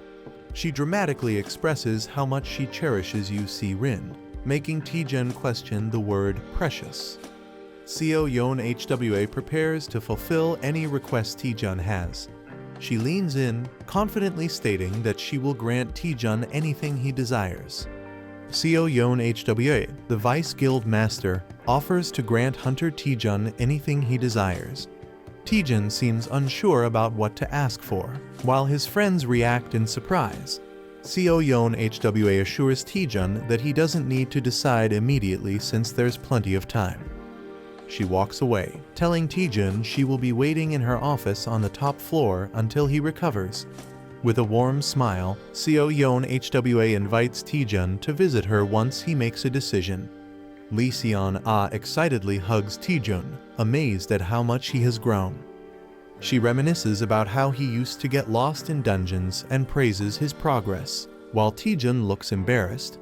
Choi Jin-hyuk watches the scene and jealously calls Taejun a lucky guy. Lee Seon-ah asks again if Taejun has decided on his request, but he still hasn't thought of anything. Taejun considers asking for a magic-related item since Seo Yeon Hwa is a top-tier wizard hunter. Taejun considers asking for a magic-related item. He realizes that recovery is more important right now and decides to think about it later. Lee Seon-ah cheerfully gives him a drink to help him recover faster. She and Jin-hyuk decide to leave, making plans to head out. A mystical spirit comments that Taejun has a lot to think about. The spirit excitedly imagines a beautiful woman granting a wish, while Taejun is unimpressed. Taejun debates what to ask for, considering money as an option. He quickly dismisses the idea, realizing he should ask for something priceless instead. Determined, Taejun decides he needs to figure out what he needs the most. Suddenly, he remembers and asks about the items he got earlier. Taejun realizes his items were automatically stored in the Parsley Market vault. Confused, Taejun wonders what Parsley Market is. The spirit excitedly acknowledges that Taejun is finally asking about it. Parsley Market is revealed as a massive second-hand trading platform with over 100 million users. It has users from various dimensions, offering a wide range of items at reasonable prices. The platform provides no currency exchange fees, membership rewards, and secure transactions. Taejun is shocked to learn that even people from other dimensions use it. The spirit encourages him to try it out, while Taejun realizes he has unique access on Earth. Taejun understands his advantage. He can buy artifacts from other dimensions and sell Earth items exclusively. Excited, Taejun realizes he has the opportunity to monopolize the market. Taejun gets greedy, imagining the money rolling in. While the spirit looks unimpressed, excited, he decides to connect to Parsley Market and collect amazing items. Taejun initiates the connection, pressing the screen. The system begins analyzing his body and player data as he connects. Taejun is amazed as he enters a bustling marketplace filled with unique beings. A dwarf vendor offers a fully enhanced dragon skin shield for 1.8 likely currency. Another seller offers arcana gems, asking for offers first. Taejun compares it to a generic mobile game, while the spirit encourages him to explore. He approaches the dwarf vendor and asks to check item prices. The dwarf happily invites Taejun to take a look at the dragon skin shield. The Dragon Shin Shield Plus 13 is a powerful B-rank shield made from dragon scales, priced at 18,000 parsley coins. Taejun questions the currency value, asking how much 18,000 parsley coins is worth. The spirit excitedly reveals that 18,000 parsley coins equals 240,000 magic stones. Taejun is shocked, realizing that 240,000 magic stones is worth over 1,000,000,000 won. He wonders if there's a cheaper item, but the spirit explains that 18,000 parsley coins is the market average. Disappointed, Taejun realizes he can't afford anything. A new idea strikes him. He wonders how much the items he obtained earlier would be worth. Taejun approaches a vendor, pretending to be a newbie, and asks for a price check. He shows the vendor an unusual item and asks for its value. The vendor examines it closely, getting ready to determine its worth. The vendor declares the staff unsellable, surprising Taejun. The staff is cursed, making it difficult to use unless someone is a powerful mage. Taejun is shocked to learn the staff is completely unusable for him. He shows another item, a crystal he obtained from the same monster, for appraisal. The vendor values it at only 10 parsley coins, leaving Taejun frustrated at how worthless it is. Taejun feels disappointed, but the spirit encourages him to take things slowly. A mysterious figure approaches, asking Taejun for a trade. A demon lord offers a trade, requesting to examine the crystal. Taejun thinks it's just junk, but the demon lord insists he accepts the trade. The demon lord is pleased, revealing that with enhancements, the crystal will become valuable, and he even offers to cover the costs. Taejun excitedly accepts the demon lord's offer, thinking it's a great deal. The demon lord reveals a condition: if the enhancement fails, Taejun must cover all costs. Taejun and the spirit are shocked by the risky condition.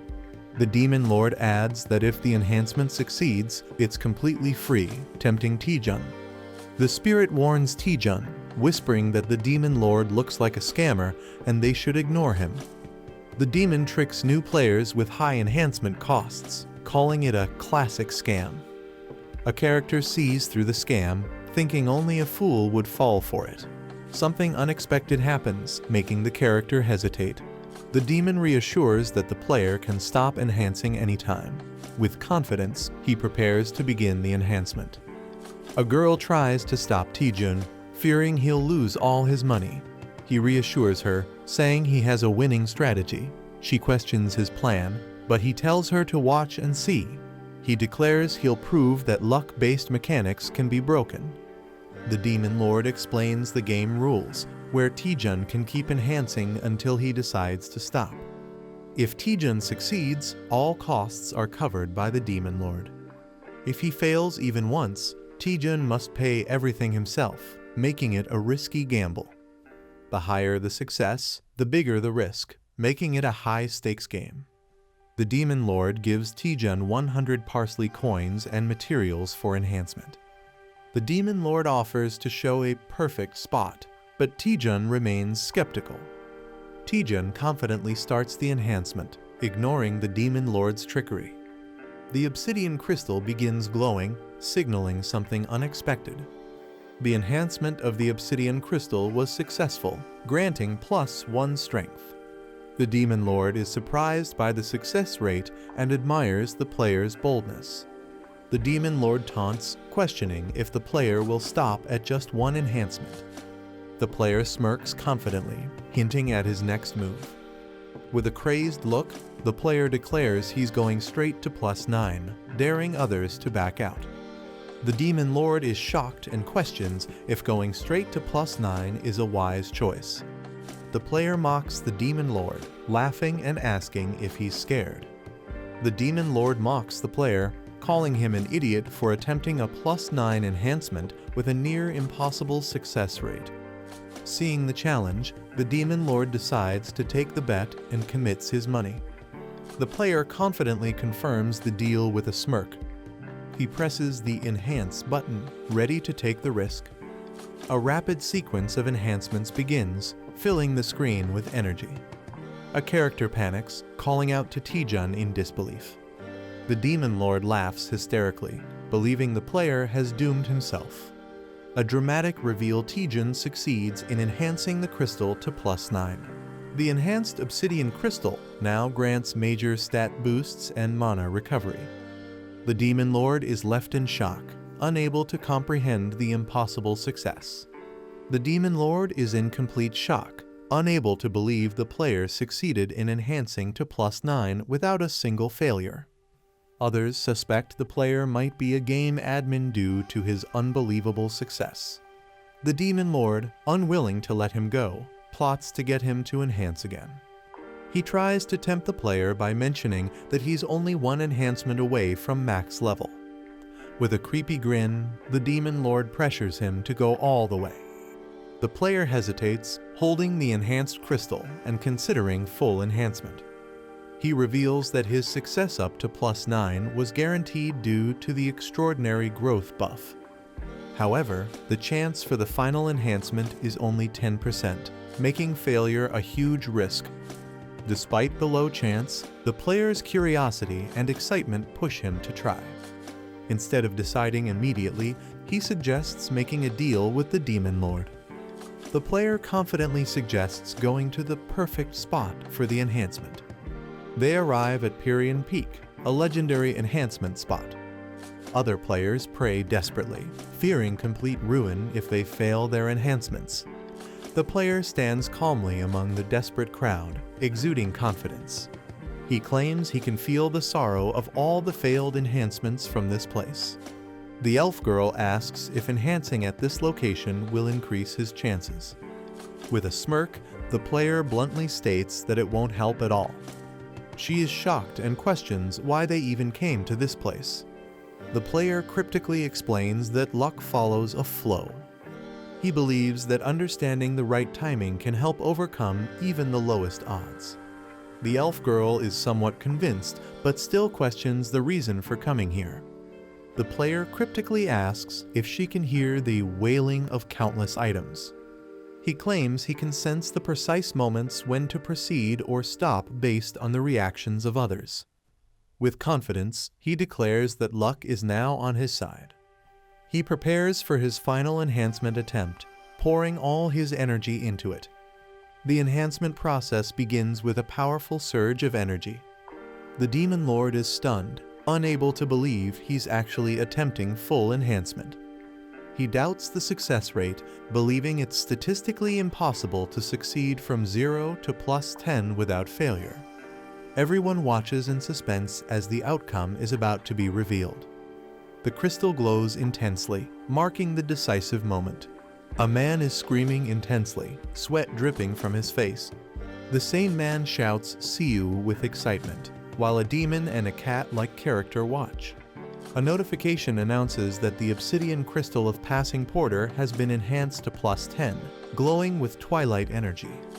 The star-shaped Demon Lord and others are shocked, realizing they are seeing a fully enhanced item, calling it national power level material. The Demon Lord angrily accuses someone of being a con artist, suspecting they used an illegal program to achieve the impossible. The man sarcastically questions who the real scammer is. He mocks the Demon Lord, accusing him of trying to extort a newbie while pretending to help. The Demon Lord, furious, threatens to report him to get him banned from the game. Instead, the man blocks the Demon Lord and happily logs out. The Demon Lord screams in frustration, demanding his resources back as the market logs out and synchronizes with Earth. Taejun, lying in bed, laughs about getting a maxed out item for free, while his companion sighs in relief. The elf girl worries about what would have happened if he had failed and how he would repay all the coins. Taejun casually responds, saying he would have just run away if he lost. He then laughs menacingly, mocking the real scammer, while the elf girl wonders if he is a demon. Taejun reveals that he also got valuable intel from the Parsley Market, holding up a mysterious item. Taejun holds a mysterious staff, realizing he might be able to use it. The scene shifts to the Clear Sky Guild's office, located at the top floor of a hospital. Hwyong HWA, the Vice Guild Master, is working at her desk and allows someone to enter. Taejun arrives, greeting her and being asked if he has recovered. He smiles, saying he isn't fully recovered yet, but is able to move. Hwyong HWA smiles, assuming Taejun has come because he has made a decision. She reflects on Taejun's impressive performance, ranking first in the last assessment. She believes that if her intuition is correct, Taejun will become one of Korea's top hunters. Taejun takes a determined step forward, about to make an important statement. He suddenly grabs her hands and boldly declares, "I want you." A large building with a medical cross symbol is shown. Someone questions if their skill is what the other person wants. Hwyong HWA teases Taejun about his way of speaking, while he looks confused. Taejun is puzzled, but the woman laughs it off, saying it was just a misunderstanding. Taejun wonders if he said something that could be misinterpreted, while a girl observes him. Taejun and the Hwyong HWA arrive at the third basement level. Hwyong HWA confirms that Taejun wants to lift the curse from his item, finding it simpler than expected. Taejun hands over a skull-shaped cursed item to the Hwyong HWA. Hwyong HWA examines the item, confirming that Taejun obtained it when he was a D rank hunter. Hwyong HWA prepares to analyze the curse, confident that it won't take long. She activates her magic, generating a glowing green spell circle. Taejun and the girl recognize it as one of Hwyong HWA's powerful S-rank skills. The skill, Spell Dispel, nullifies and breaks down the structure of the targeted spell. Since a curse is just a complex spell, Spell Dispel is effective against it. A sinister man reveals that he wants that exact skill and holds a glowing crystal. Perfect Mimic's Obsidian Crystal Plus 10 allows the user to scan and store another person's skill. A man confidently declares that he won't just lift the curse, but will also steal the skill. Holding a glowing triangular artifact, he prepares to initiate something powerful. Hwyong HWA performs a mysterious ritual, copying the skill using green magical energy. Hwyong HWA, now focused, looks ahead with a serious expression. A terrifying shadowy creature suddenly appears, shocking the Hwyong HWA. Covered in blood, she looks exhausted while a young man reacts in horror. A monstrous entity emerges, wielding dark energy and exuding a threatening aura. The young man runs toward the woman, calling her Vice Guild Master Hwyong HWA. The man attacks the creature with a powerful explosion, determined to complete his goal. His eyes glow red as he focuses intensely on the situation. A terrifying dark monster with glowing red eyes emerges, exuding an ominous aura. The young man realizes that physical attacks have no effect and prepares a new strategy. He unleashes a powerful 20% fireball, summoning blue flames in his hands. The massive fireball hurtles toward the monstrous creature, illuminating the surroundings. The young man checks on Vice Guild Master Hwyong HWA, who admits she let her guard down but isn't fatally injured. The young man is shocked and confused, wondering where the monster suddenly came from. Hwyong HWA corrects him, revealing that the entity is not a monster, leaving him puzzled. She explains that the eerie figure is actually a cursed spirit, a manifestation of the curse itself. They realize that the curse is attached to the staff and can only be lifted using spell to spell.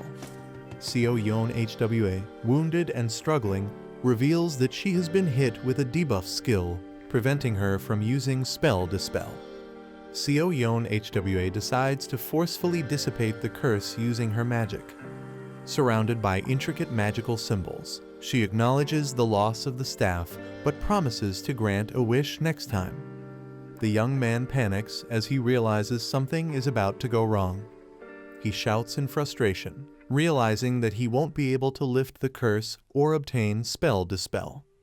Desperately, he asks Vice Guild Master Hwyong HWA if she has a skill called Power Infusion, to which she hesitantly confirms.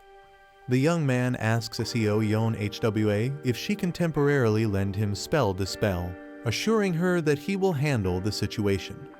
Hwyong HWA warns that the cursed spirit is too strong to be defeated with borrowed power alone. The terrifying cursed spirit, a high-level entity, looms menacingly as she explains that even for her, dispelling it is a time-consuming process. The young man confidently asks if she would be willing to trust him despite the risks. Hwyong HWA hesitates, looking uncertain as she processes his bold request. Hwyong HWA sighs in resignation, realizing the young man is determined to lift the curse. She explains that spell dispel requires high-level calculations and that he must carefully follow her guidance. As the ritual begins, she warns that the buff duration is short, while he confidently prepares to take action. A system notification confirms that he has been temporarily authorized to use spell dispellus. With a determined smirk, he confidently declares that if Hwyong HWA can't do it, he will handle it himself. With everything set up, the young man prepares to use his newfound ability while Hwyong HWA watches.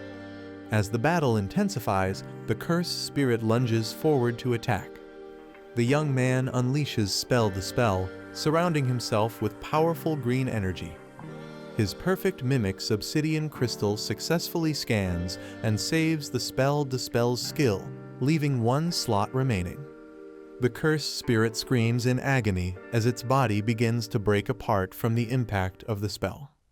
The Spell Dispel Enhanced Growth version combines Spell Dispel with a calculation system, allowing automatic skill execution. Hwyong HWA instructs Hunter Taejun to analyze the calculation formulas behind the skill structure. Taejun, now confident and glowing with energy, assures her that he already understands what to do.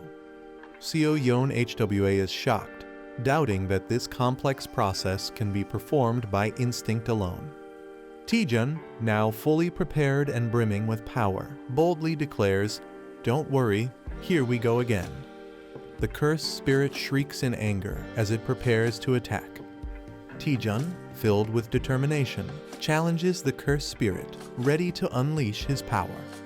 He activates Lee Taejun's ultimate automatic spell dispel macro version, sending a massive surge of energy toward the enemy. The cursed spirit roars in agony as it is overwhelmed by the powerful blue energy. Hwyong HWA watches in shock, realizing that the curse is truly disappearing. Even a skilled spellcaster would need at least 5 years to analyze this complex curse. Taejun effortlessly calculates and breaks the spell structure, impressing those watching. The curse takes the form of a ghostly entity as it begins to break apart. Taejun successfully dispels the cursed spirit using Spell Dispel, leaving everyone in awe. The Errata staff is now completely freed from its curse. Taejun sarcastically praises Vice Guild Master Hwyong HWA, shocking her. He humbly admits that handling such a skill proves YS rank hunters are on another level. Hwyong HWA is stunned, realizing Taejun is far more impressive than she expected. She worries that joining Clear Sky Guild might actually hold him back. She suggests that Taejun check out Hwyong Guild, where the guild master has something for him. She smiles, implying that whatever it is could greatly benefit Taejun. The scene shifts to Hwyong Guild, located in the mountains. A giant red-scaled beast appears, preparing to fight. A martial artist with red afro hair proudly demonstrates his rising dragon fist technique. He ignites his fists with fiery energy, calling it a rare opportunity to witness his ultimate skill. The martial artist prepares himself, ready to demonstrate his technique. He uses Phantom Step, moving at incredible speed with a fiery aura. He launches his powerful Rising Dragon one-horn strike at the massive beast. Proud of his display, he asks if the technique was impressive, while Taejun awkwardly agrees. Meanwhile, a sinister figure observes the fight, holding a mimic crystal, waiting for the right moment to steal the skill. The protagonist dashes forward with intense energy, preparing for an attack or skill on Hwyong Island. Using a copied skill, the protagonist unleashes a powerful rising dragon strike against monstrous beasts. Laughing confidently, the protagonist marvels at the high-quality item they have obtained. The character gleefully expresses gratitude for receiving a high-class martial art for free, unaware of any hidden costs. A game-like notification reveals that the user's strength stat is too low, having the effectiveness of their skill. Shocked, the protagonist realizes that their free skill might not be as beneficial as they thought. Frustrated and furious, the protagonist learns the hard way that nothing comes for free in this world. Regretting their choices, the protagonist laments not having trained their body, while a muscular figure laughs at their weakness. A system message assigns an urgent quest requiring the protagonist to practice multiple moves 2,000 times each to improve their strength. The protagonist calculates the sheer amount of effort required and realizes it will take at least 10 hours to complete. Feeling overwhelmed, the protagonist complains about how difficult everything is, despite hoping for an easy reward. The protagonist falls silent, deep in thought, possibly coming to terms with the reality of their situation. Motivating himself, the protagonist recalls his past struggles and convinces himself that this challenge is nothing in comparison. Determined, he decides to maximize his strength stat, showing a fierce and resolute expression. With newfound energy, he launches into extreme training, ready to push his limits. A cheerful character hums happily while carrying a bag, possibly bringing supplies or food. She warmly offers food to Taejun, reminding him to take care of himself while training. She is shocked or confused by something unexpected. A close-up of a sweating and exhausted Taejun, breathing heavily from intense training. Taejun, now muscular and toned, stands confidently, surprising those around him. The female character observes Taejun's unusual behavior, suspecting something has changed about him. The narration reveals that Taejun, once ordinary, is excelling in the B-rank hunter exam and gaining attention from guild leaders. Taejun's rapid and unnatural growth is compared to a butterfly emerging from a cocoon, highlighting his transformation. Lee Xian-ah feels conflicted about someone's growing recognition, sensing they are drifting apart. She is startled when addressed, realizing she might be caught for unauthorized training. She nervously tries to cover up, fearing punishment for using the training room without permission. Instead of scolding, the other person reassures her, patting her head. They notice an unusual aura, which turns out to be Taejun fighting inside the training room. The observer recognizes Taejun's martial arts style and seems intrigued. Taejun, surprised, greets the observer, who acknowledges their past acquaintance. The man acknowledges Taejun's success in passing the B-rank hunter exam. Taejun humbly thanks him for the compliment. The man asks if Taejun is still working as a freelancer, and Taejun confirms. The man decides to make an offer to Taejun. He explains that an expedition is planned, but a member dropped out due to injury. Lee Xian-ah panics and interrupts, concerned about something. She expresses her worry that the expedition might be too difficult for Taejun. Taejun asks about the dungeon's difficulty, and they reveal it's a grade 2 dungeon with little information available. Lee Xian-ah worries about the unknown dangers in the dungeon and is concerned about Taejun's safety. Taejun is surprised by her concern and calls her name. Internally, Taejun feels frustrated, believing she is underestimating him. The man reassures them that Taejun should be able to handle the dungeon and reminds them that joining is optional. He suggests that fighting real monsters will be more beneficial than just training in a controlled environment. Taejun realizes that fighting in real battles gives a significant advantage compared to training. He agrees to join the expedition, but has one question. Taejun slyly confirms that freelancers keep all the magic stones they collect. Taejun walks through the city with a small spirit-like creature following him. A text conversation shows someone reminding Taejun to arrive on time, but he's still on his way. Taejun finds the situation annoying while the spirit calls out to him. The spirit warns him that it's dangerous to move freely since the culprit behind the evaluation manipulation is still unknown. Taejun reassures the spirit, saying he'll be with Shinhwa Guild members this time. The spirit questions if Shinhwa Guild can be trusted. A backstory panel explains that Hwyong Guild's Ma Tae-pyong and Shinhwa Guild's Cha Sun-hyun have been close friends for 20 years, strengthening the relationship between both guilds. Taejun explains that Shinhwa Guild is highly unlikely to be involved in the manipulation. Taejun confidently brags about his strength, claiming he's nearly invincible. He insists his confidence is justified, but the spirit warns him to stay cautious. They arrive at a grade 2 transfer-type dungeon, which has no prior information. Lee Seon-ah is surprised to see Taejun already there. She introduces him to the team members from Shinhwa Team 3. No Young-chul, the youngest member, enthusiastically introduces himself. The team prepares to enter the dungeon, ensuring everyone is present. Lee Seon-ah reveals that one more person is joining, which surprises the team. She explains that a member got injured last night, so they called in a replacement hunter. Taejun is shocked to hear about another hunter, just as someone yells at him to move. Taejun turns around, noticing someone approaching. A rough-looking man steps out of a car, annoyed by Taejun. The man rudely questions if Taejun is deaf, acting intimidating. Taejun and the others realize this is the replacement hunter, and his appearance makes them uneasy. Taejun politely introduces himself to the rough-looking hunter and asks for his name. The man remains silent, staring at Taejun with a serious expression. He suddenly bursts into loud laughter, making the situation awkward. He rudely questions who Taejun is, clearly unimpressed.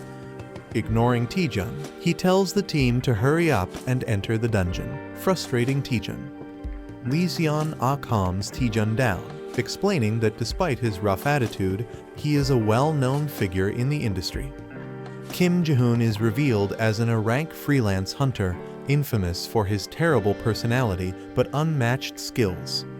Kim Ji-hoon hoards all the magic stones, taking advantage of his freelancer status. His teammates suffer, left without resources, even for medical treatment. Taejun and Lee Seon-ah discuss Ji-hoon's reputation, realizing how terrible he is. Taejun has a moment of self-reflection, feeling like he can relate to Ji-hoon's greed. Taejun acknowledges that meeting someone like Ji-hoon was bound to happen sooner or later. Ji-hoon intimidates one of the younger team members, asserting his dominance. Taejun, with a sinister grin, plans to give Ji-hoon a taste of his own medicine. A blood-red sky signals danger as a monster appears. Ferocious monsters charge forward, screeching wildly. The team prepares for battle, maintaining formation. Lee Seon-ah watches as the fight turns intense. A strong fighter swiftly eliminates low-level monsters. Kim Ji-hoon laughs, feeling rusty in battle. Lee Seon-ah scolds Kim Ji-hoon for acting alone. She warns that his reckless actions endanger the team. Kim Ji-hoon dismisses her concerns, questioning her leadership. Lee Seon-ah is furious after being insulted as a leader. Kim Ji-hoon mocks her, emphasizing power and fame. He laughs, belittling her leadership as he walks away. Another team member grits his teeth in frustration. A mysterious castle welcomes them under the red sky. Duke Duwas, the ruler of the cursed land, introduces himself. Kim Ji-hoon rudely interrupts, demanding answers. Duke Duwas reassures them he won't keep them long. The land once sealed away a great and ancient evil. The land was cursed, unfit for human life, until an artifact suppressed its evil. The artifact purified the land through consecration. Someone has stolen the sacred artifact, causing concern. Duke Duwas explains that restoring the artifact could revive the land. The invaders broke the artifact into pieces and scattered them. Kim Ji-hoon laughs, thinking the quest is too easy. Other members discuss the lack of a real boss monster in this quest. Lee Seon-ah realizes there are 4 artifact pieces in different locations. Kim Ji-hoon mocks her, questioning why she's even thinking about it. Kim Ji-hoon suggests splitting into pairs to search faster. Lee Seon-ah insists on staying together for safety, but Lee Taejun eagerly agrees. Lee Taejun silences her with a SHH before she can argue. A creepy smile appears as someone volunteers to team up with Kim Ji-hoon. The teams agree to regroup in the south after finding an artifact. Lee Taejun excitedly calls Kim Ji-hoon Sir, surprising him. Lee Taejun claims he was inspired by Kim Ji-hoon's words. Kim Ji-hoon enjoys wealth and power, believing skilled hunters deserve more. Lee Taejun passionately declares his loyalty to Kim Ji-hoon for life. Kim Ji-hoon laughs, impressed by Lee Taejun's mindset. He tells Taejun to stick with him, offering to help. They arrive at a graveyard, sensing eerie tension. Taejun asks about the artifact, but Ji-hoon smirks knowingly. Ji-hoon suspects monsters are lurking nearby, protecting the artifact. He prepares to fight, while Taejun requests a favor. Taejun pretends to be nervous, asking for a small task. He requests to handle a small area alone. Ji-hoon laughs and agrees without suspicion. Ji-hoon allows Taejun to handle the small area alone. Ji-hoon grows impatient, demanding the monsters to appear. Taejun swiftly eliminates the incoming monsters. Taejun pretends to be lucky after obtaining high-grade magic stones. Ji-hoon complains about not getting any loot as more monsters are spotted. Taejun effortlessly takes down 3 monsters at once. He reassures Ji-hoon, claiming he'll handle the endless monsters. Ji-hoon realizes all the monsters are appearing near Taejun. Ji-hoon starts suspecting that Taejun knew about the monsters all along. Ji-hoon laughs, doubting Taejun is smart enough to plan ahead. Ji-hoon activates a special skill he didn't want to use. He unleashes a powerful area-wide taunt, challenging all enemies. Taejun grins, knowing exactly what's happening. Lee Seon-ah observes Ji-hoon's skill but isn't impressed. She recalls that Ji-hoon possesses a taunt skill. Taejun suspiciously shows interest in Ji-hoon's skill. He smirks, realizing the skill could be useful. Taejun manipulated Ji-hoon into activating the skill, making monsters gather. A radar shows a large number of monsters hidden in the area. Someone plans to take advantage while another person lures the monsters. A man turns around in surprise, sensing something. A huge wave of terrifying monsters rushes toward him. He panics upon realizing the overwhelming number of enemies. He desperately calls for help as the monsters surround him. A calm young man reminds him that it's his assigned area. The young man sarcastically hesitates, pretending to be unsure about interfering. The desperate man yells in frustration, demanding immediate help. He smirks and agrees to fight. He activates his power, surrounded by blue energy. Using Phantom Step, he leaps into action. He unleashes Rising Dragon's Strike, causing a massive explosion. The shocked man doubts if he's really just a B rank hunter. He wipes his sweat, relieved that all the monsters are gone. He happily counts the magic stones he gained. He jokingly credits the other man's taunt skill for his victory. He suggests leaving since they've completed their mission. The other man hesitates, wanting to gather more magic stones. A bloody battlefield is filled with the remains of defeated monsters. The team celebrates finding the artifact with Taejun's help. Taejun completes the emergency quest and masters new skills. A teammate is surprised by how many enemies Taejun defeated. They discover a massive pile of glowing magic stones. Taejun acknowledges the large number of magic stones as a problem. Taejun decides to share the magic stones with his teammates. Others hesitate, feeling that Taejun is being too generous. Taejun insists that everyone deserves a reward for their efforts. Taejun smiles as he thanks Ji-hoon for sharing his magic stones. Taejun announces that he will split his and Ji-hoon's stones with the team. Ji-hoon hesitantly agrees, but looks regretful about losing his stones. The team praises Ji-hoon, mistaking him for being generous. The team gratefully accepts the shared magic stones. Ji-hoon is confused but nervously goes along with the situation. Lee Seon-ah acknowledges Taejun's clever move. Taejun reveals to his companion that his generosity is just for appearances. A mysterious castle looms under a blood-red moon. The team returns with the collected artifacts. The Lord thanks them, saying the land may be restored. The Lord requests the artifact, saying he will offer it himself. The girl hesitates while holding the artifacts. She questions the Lord before handing over the artifacts. She recalls how the artifact was lost to barbarians. The sealed evil was unleashed, destroying everything. The Lord confirms the story but gets interrupted. The girl suspiciously asks how the Lord survived. The Lord remains silent, deep in thought. He laughs, impressed that someone finally figured it out. The artifacts react with dark energy as he reveals it's too late. The Lord transforms into Duke Duwas, a high-ranking vampire. The girl realizes something is wrong with the dungeon. She suspects finding the artifact wasn't enough to clear the dungeon. She deduces that handing over the artifact triggered a new quest. Duke Duwas acknowledges the duplicate quest's true nature. The team realizes that the Lord was the final boss all along.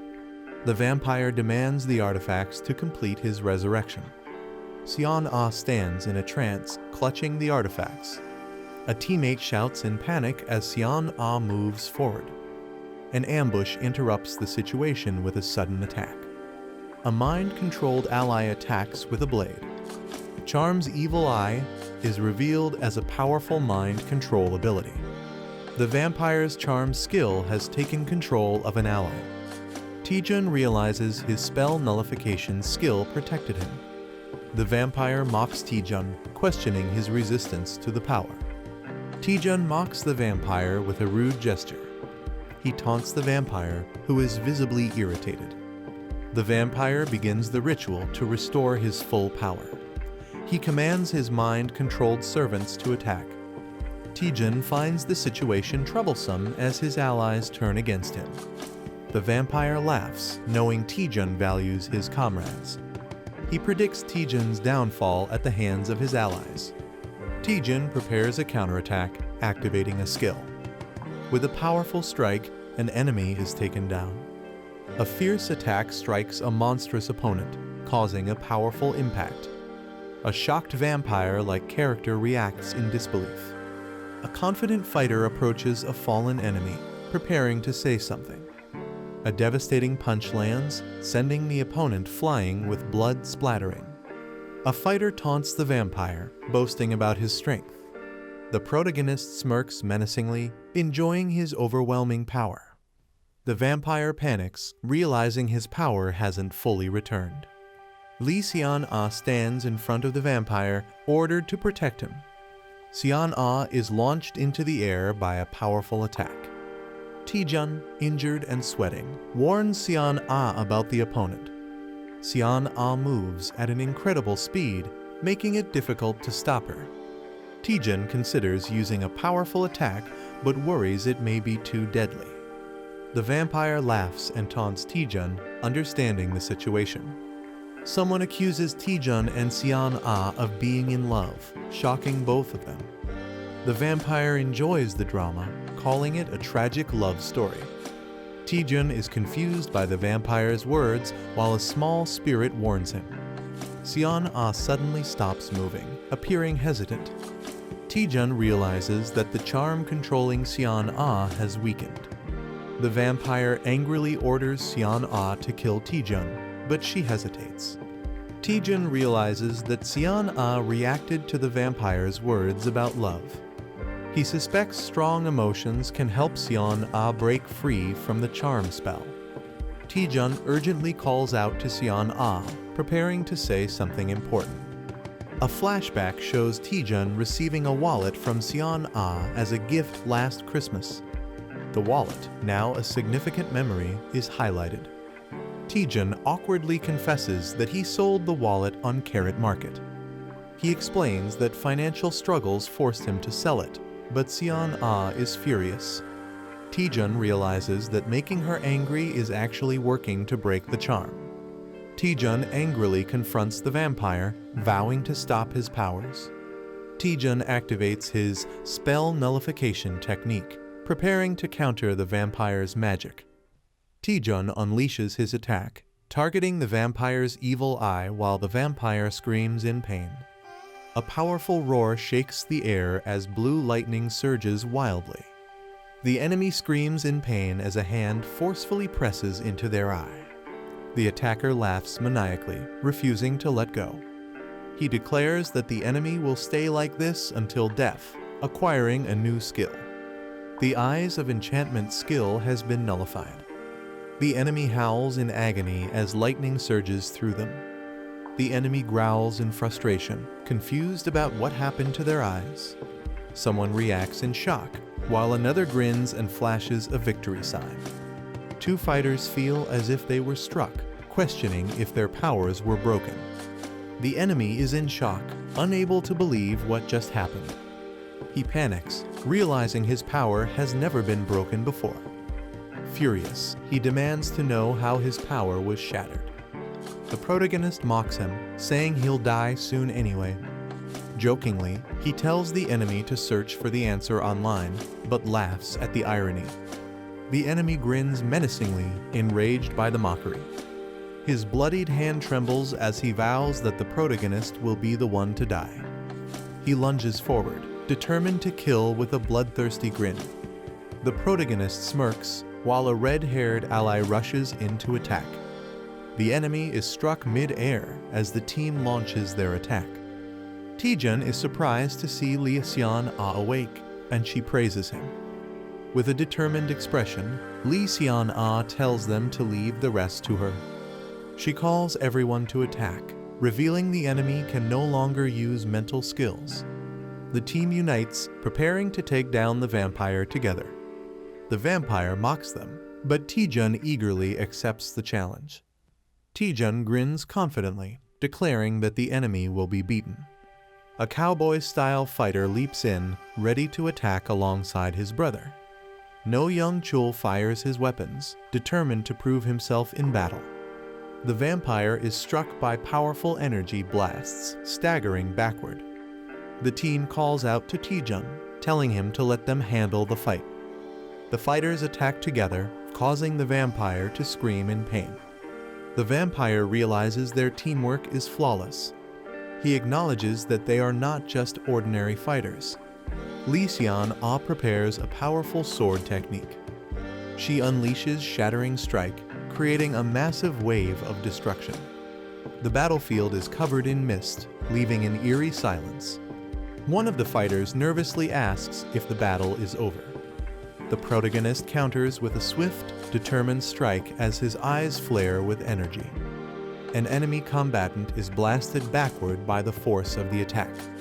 The heroine charges forward, her mystical sword gleaming amid swirling light. A burst of radiant magic overwhelms the enemy, leaving him staggered on his knees. The team quickly regroups, seizing the moment of the enemy's vulnerability. A surge of inner power is visible as one fighter channels his strength into a powerful blow. The battlefield erupts with rapid strikes, each clash echoing the intensity of the fight. Two rivals engage in a fierce duel, their clashing weapons showering sparks around them. In the dramatic climax, the protagonist stands tall as the dust settles, his resolve unshaken. The group celebrates, but Lee Seon-ah suddenly realizes someone is missing. They find Hunter Kim Jae-hoon unconscious on the ground. The team questions Taejun, who awkwardly avoids answering. They confirm Kim Jae-hoon's injuries are not serious and decide to head back. The group invites Taejun to join them for a meal, but he declines. Seon-ah is curious about Taejun's other plans, but he brushes it off. Taejun explains he wants to analyze the dungeon more before leaving. He considers it part of his training, looking at the mysterious dungeon. The team admires Taejun's dedication and commitment to his goal. Lee Seon-ah sighs, acknowledging Taejun's extreme passion. She admires his dedication to staying in the dungeon for research. A mysterious warning is given with a gentle touch on the face. Seon-ah warmly tells Taejun not to push himself too hard. Taejun is left speechless and flustered by her concern. The team waves goodbye, reminding Taejun not to go overboard. Taejun stands alone as a spirit questions his unfinished business. The spirit correctly guesses his real intent to study the dungeon. Taejun reflects on his past struggles, recalling how hard he worked to survive. Taejun excitedly explains that he found something interesting using parsley navigation. The navigation points to a mysterious jackpot treasure. Taejun can't resist the excitement and insists on exploring, while the spirit looks unimpressed. The spirit questions if Taejun ever studied dungeons, and he playfully claims he was a hard worker. Taejun explores a library, looking for clues. The spirit doubts the treasure's existence, but Taejun insists the navigation led them there. Taejun decides to try pulling a book like in the movies. The book triggers a hidden mechanism, revealing something. Taejun finds a secret passage and celebrates discovering hidden treasure. Taejun excitedly rushes forward to explore, but his companion warns him to wait. Taejun steps onto the ground, unknowingly triggering something. A trap activates, sending Taejun flying through the air. Taejun narrowly avoids deadly spikes and realizes the place is full of hidden traps. The navigation data suggests the traps are intentionally concealed. Taejun acknowledges the difficulty, thinking about how to proceed. Taejun decides to use a special ability to navigate the dungeon safely. Taejun summons a powerful skull-adorned staff with dark energy. The summoner calls upon Eratus using a dark ritual. A man is shocked upon recognizing the name Eratus. Eratus emerges from the summoning circle, demanding to know who summoned him. Eratus greets the summoner with an eerie presence. Eratus, the harbinger of death, introduces himself with his stats displayed. A ghostly creature screeches in fear, questioning the summoner's identity. Eratus is confused and questions how he was summoned. The summoner smugly confirms that he used the staff to summon Eratus. Eratus warns that the staff is filled with countless evil souls that could take over one's body. The summoner grins and proudly declares that he killed it. Eratus is in disbelief, but the summoner casually confirms it. The summoner mocks Eratus, questioning his authority. Eratus is struck by a powerful attack, stunned. The summoner warns Eratus to obey or face destruction. The summoner teases Eratus about his speech being too formal. The summoner gives Eratus his first command. The summoner confidently orders Eratus to charge forward. Eratus hesitates, confused about the direction. The summoner warns Eratus not to disappoint him. Eratus panics and rushes forward at full speed. Eratus turns in shock, realizing something is wrong. Eratus screams as he is shattered and unsummoned. The summoner calmly marks one trap as cleared. Eratus is revived, confused by what just happened. The summoner orders Eratus to charge forward again. Eratus runs straight into a fire trap. Eratus burns to ashes and is unsummoned once more. The spirit questions if the summoner will continue this madness. The summoner grins and confirms without hesitation. Lee Taejun declares he shows no mercy to his enemies. The spirit awkwardly accepts his reasoning. The summoner commands Eratus to body slam. The summoner praises Eratus for being a great detector. Eratus has grown stronger through repeated deaths. The summoner realizes Eratus is surviving traps better. He wonders if this is due to an extraordinary growth ability. Eratus blushes, feeling proud of his progress. The summoner plans to research extraordinary growth after the expedition. Eratus is shocked that his master is leaving after just saying, "Good job." Eratus protests, claiming even immortals have rights, but the summoner doesn't care. Eratus is unsummoned once again. The summoner moves on while the spirit calls him cold-hearted. The spirit believes they have reached the end of the dungeon. The summoner wonders if something feels off. He notices a suspiciously large tombstone. The summoner suspects something is hidden inside the massive structure. He touches the surface, triggering glowing purple symbols. A statue presents a red box containing a bracelet. The spirit recognizes it as a bracelet made from previous relics. The summoner considers appraising it but worries about the cost. He hopes it turns out to be a powerful, world-class item. The elf girl excitedly explains that items don't need to be appraised one by one.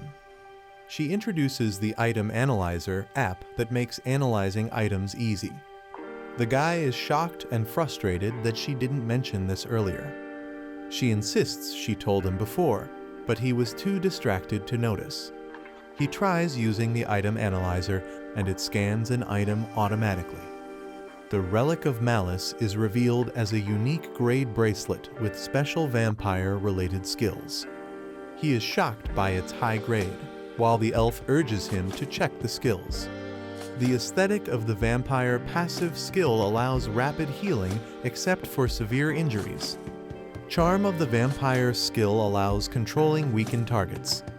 He gets excited about automatic healing, while the elf girl compares it to a duke's skill. She questions if the charm skill will ever be useful. He grins sinisterly, confident it will be very useful. He laughs, saying humans are everywhere, while the elf girl looks uneasy. He tells Mary Mai that she doesn't understand how the world works. He warns that humans can be scarier than dungeon monsters. A mysterious figure confirms their target, a newly ranked B-class hunter. A stealthy assassin with the Silent Shadow skill is assigned to handle the target alone.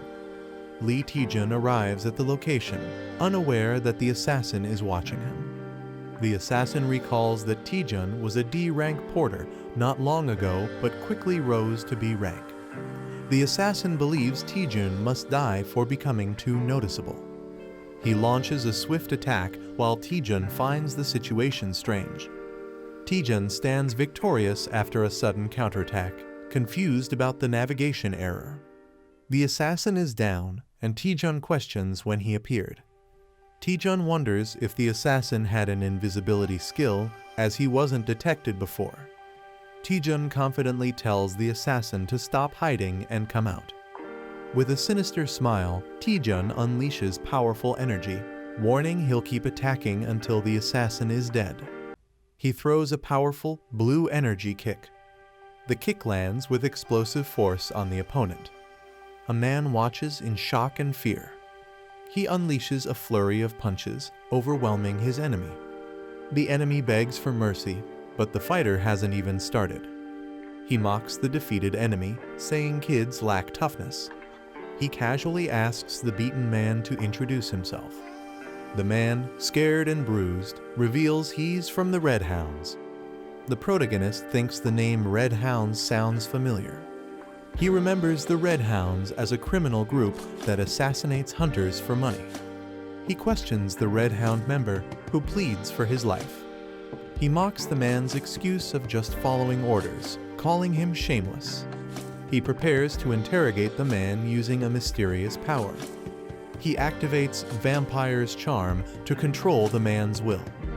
A loud scream echoes from inside a castle.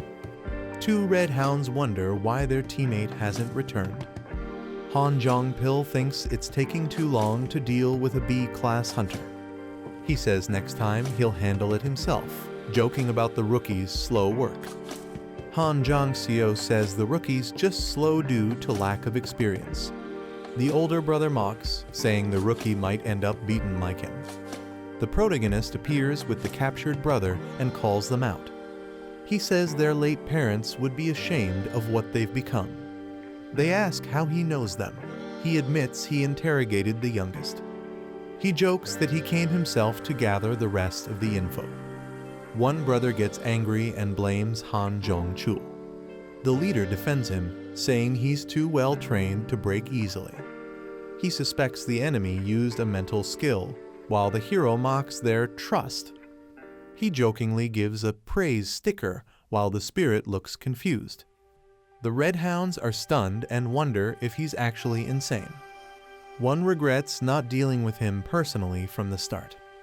He threatens Lee Taejun, saying he won't leave alive.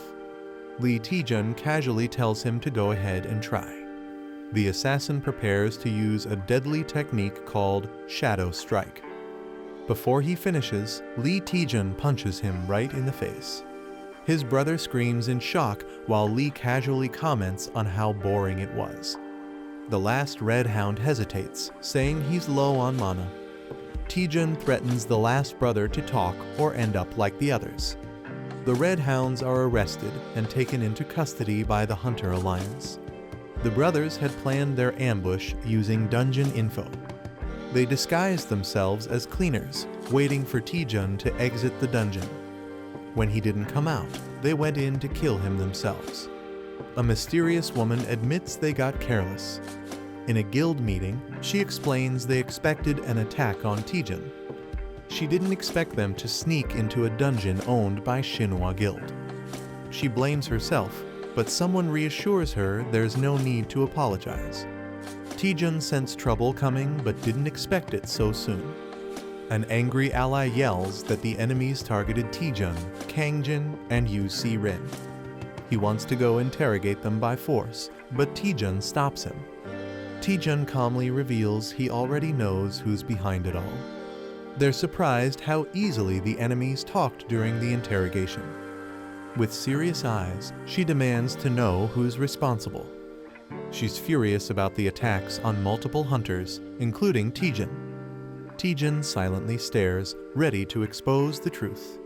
He names the culprit, Hwyong, the head of the Seong Guild. They're shocked to hear that Hwyong is the culprit. The man claims he knew it just by B's suspicious face. Seong Guild rose rapidly in rank, known for dirty and ruthless tactics. Until now, they only had suspicions Taejun brought real proof. They trust Taejun's judgment, completely no room for doubt. The guild leader decides to bring elite members and retaliate.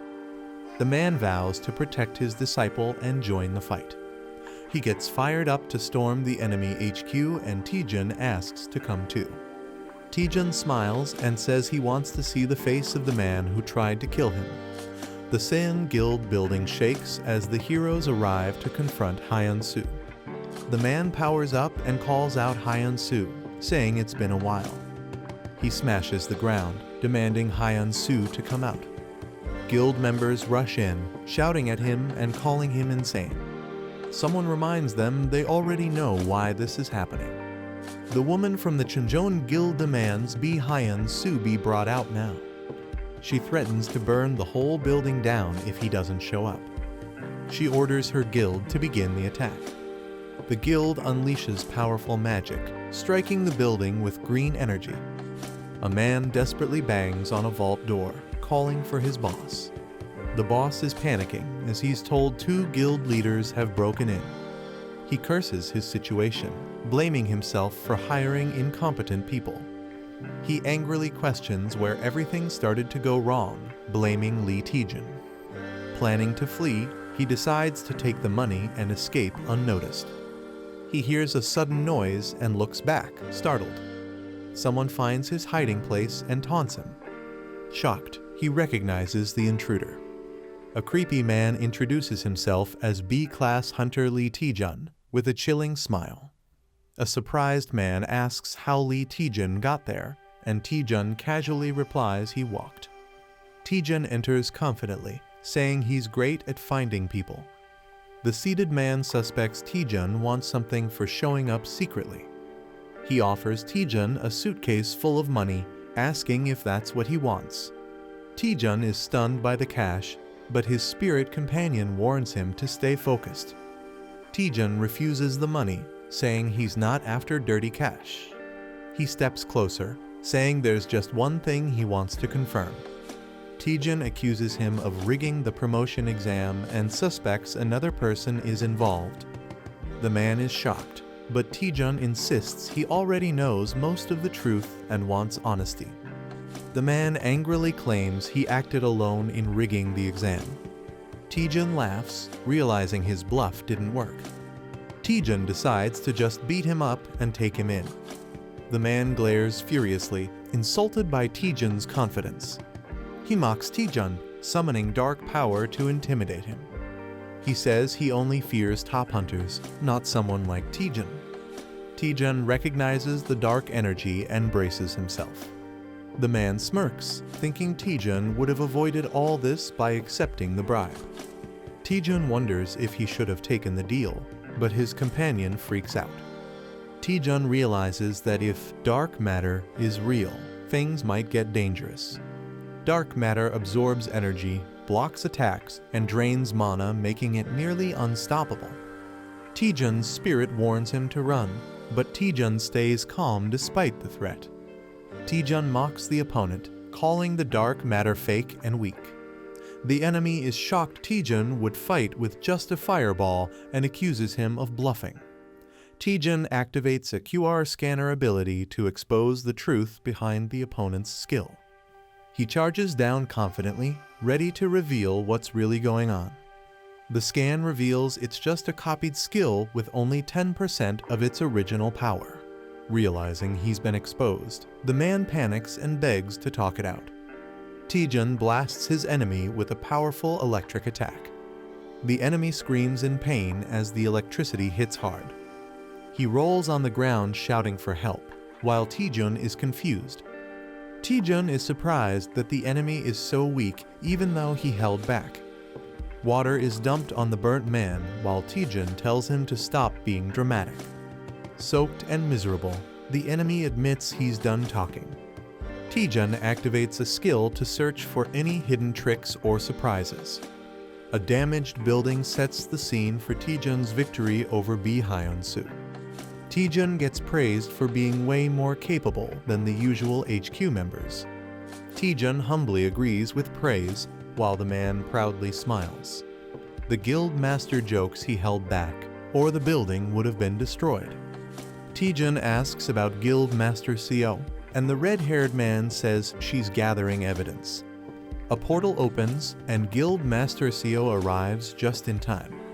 Hwyong HWA confirms she found solid proof of exam tampering at the main office.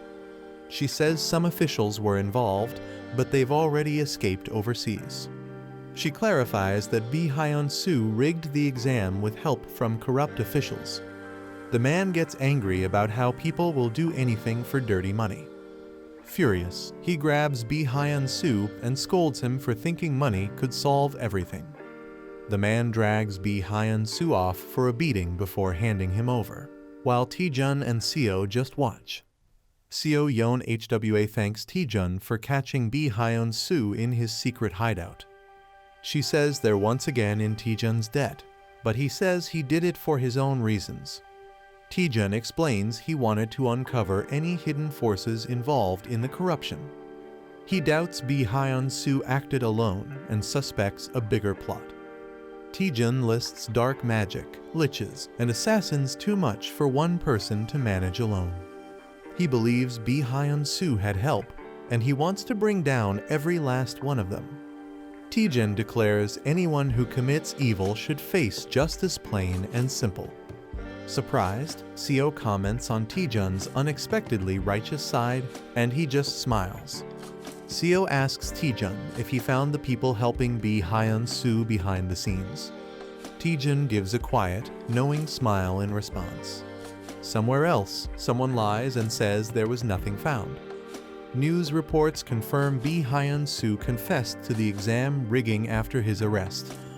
A furious man, Go Young Min, is frustrated B acted recklessly and hired assassins. He starts to panic, worrying that the consequences might reach him too. He reassures himself that the sealed contract should keep him safe, then someone knocks. Nervously, he tells them to come in, sweating with tension. His vice guild master, Cho Yang-ti, enters and says someone wants to meet him personally. The masked visitor waits in the lobby, and Go Young Min wonders if it's someone from a known guild. The vice guild master says the visitor is masked and unidentifiable. The visitor left a cryptic message, "Flying Fly," which shocks Go Young Min. Panicked, he shouts to let the visitor in immediately, wondering if Hwyong betrayed him. As the masked person enters, Go Young Min anxiously questions if their secrets were leaked. The masked man removes his disguise, and Go Young Min is stunned it's Lee Taejun. The vice guild master recognizes Taejun from the B rank assessment. Confused and nervous, the guild members wonder why Taejun is here. Go Young-min puts on a fake smile, wondering if Taejun came to blackmail him. Go Young-min suddenly bursts into maniacal laughter, completely losing it in front of everyone. Hunter Lee Taejun throws enemies like a whirlwind, shocking everyone around. Someone shouts at Yang T in confusion as he suddenly moves. A girl screams, "Stop him," while falling in terror. Taejun charges wildly through the hall while others rush to stop him. Someone screams, begging Taejun to stop and questioning his sanity. Taejun laughs maniacally as he moves with insane speed. The bald man commands Yang T to stop Taejun immediately. A purple attack is launched as Taejun is mid-flip, and someone yells in anger. A powerful energy blast explodes as someone screams Taejun's name in fear. An impressed voice praises Taejun's strength, calling him Hwyong Guild's true number one. The bald man acknowledges the girl's flawless technique that restrained him instantly. The girl slams someone into the ground, saying it's enough to pass the entry test. The man introduces himself while Taejun flips mid-air and restrains him with help from the girl. Taejun proudly states his name with confidence and a smile. Taejun says he attacked just to test the guild's skill level before joining. He smirks and says it was all just a test to see how they'd react. Someone watches Taejun nervously, thinking he's totally insane. The man is stunned by Taejun's behavior, calling it beyond crazy. He warns Taejun not to act foolish, reminding him of where he is. He mocks Taejun, saying a weakling without necromancy has no place here. Taejun mocks back, laughing at how obsessed they are with necromancy. The Hwyong Guild was built by Go Jin-ho, a master of uncontrollable blood magic. He changed how people saw necromancy and dark magic, making the guild one of Korea's top 5. But now, after the first guild master retired, it's nearly bankrupt. Taejun says they can't afford to be picky and should see crisis as opportunity. He boldly declares that joining him will revive the Hwyong Guild.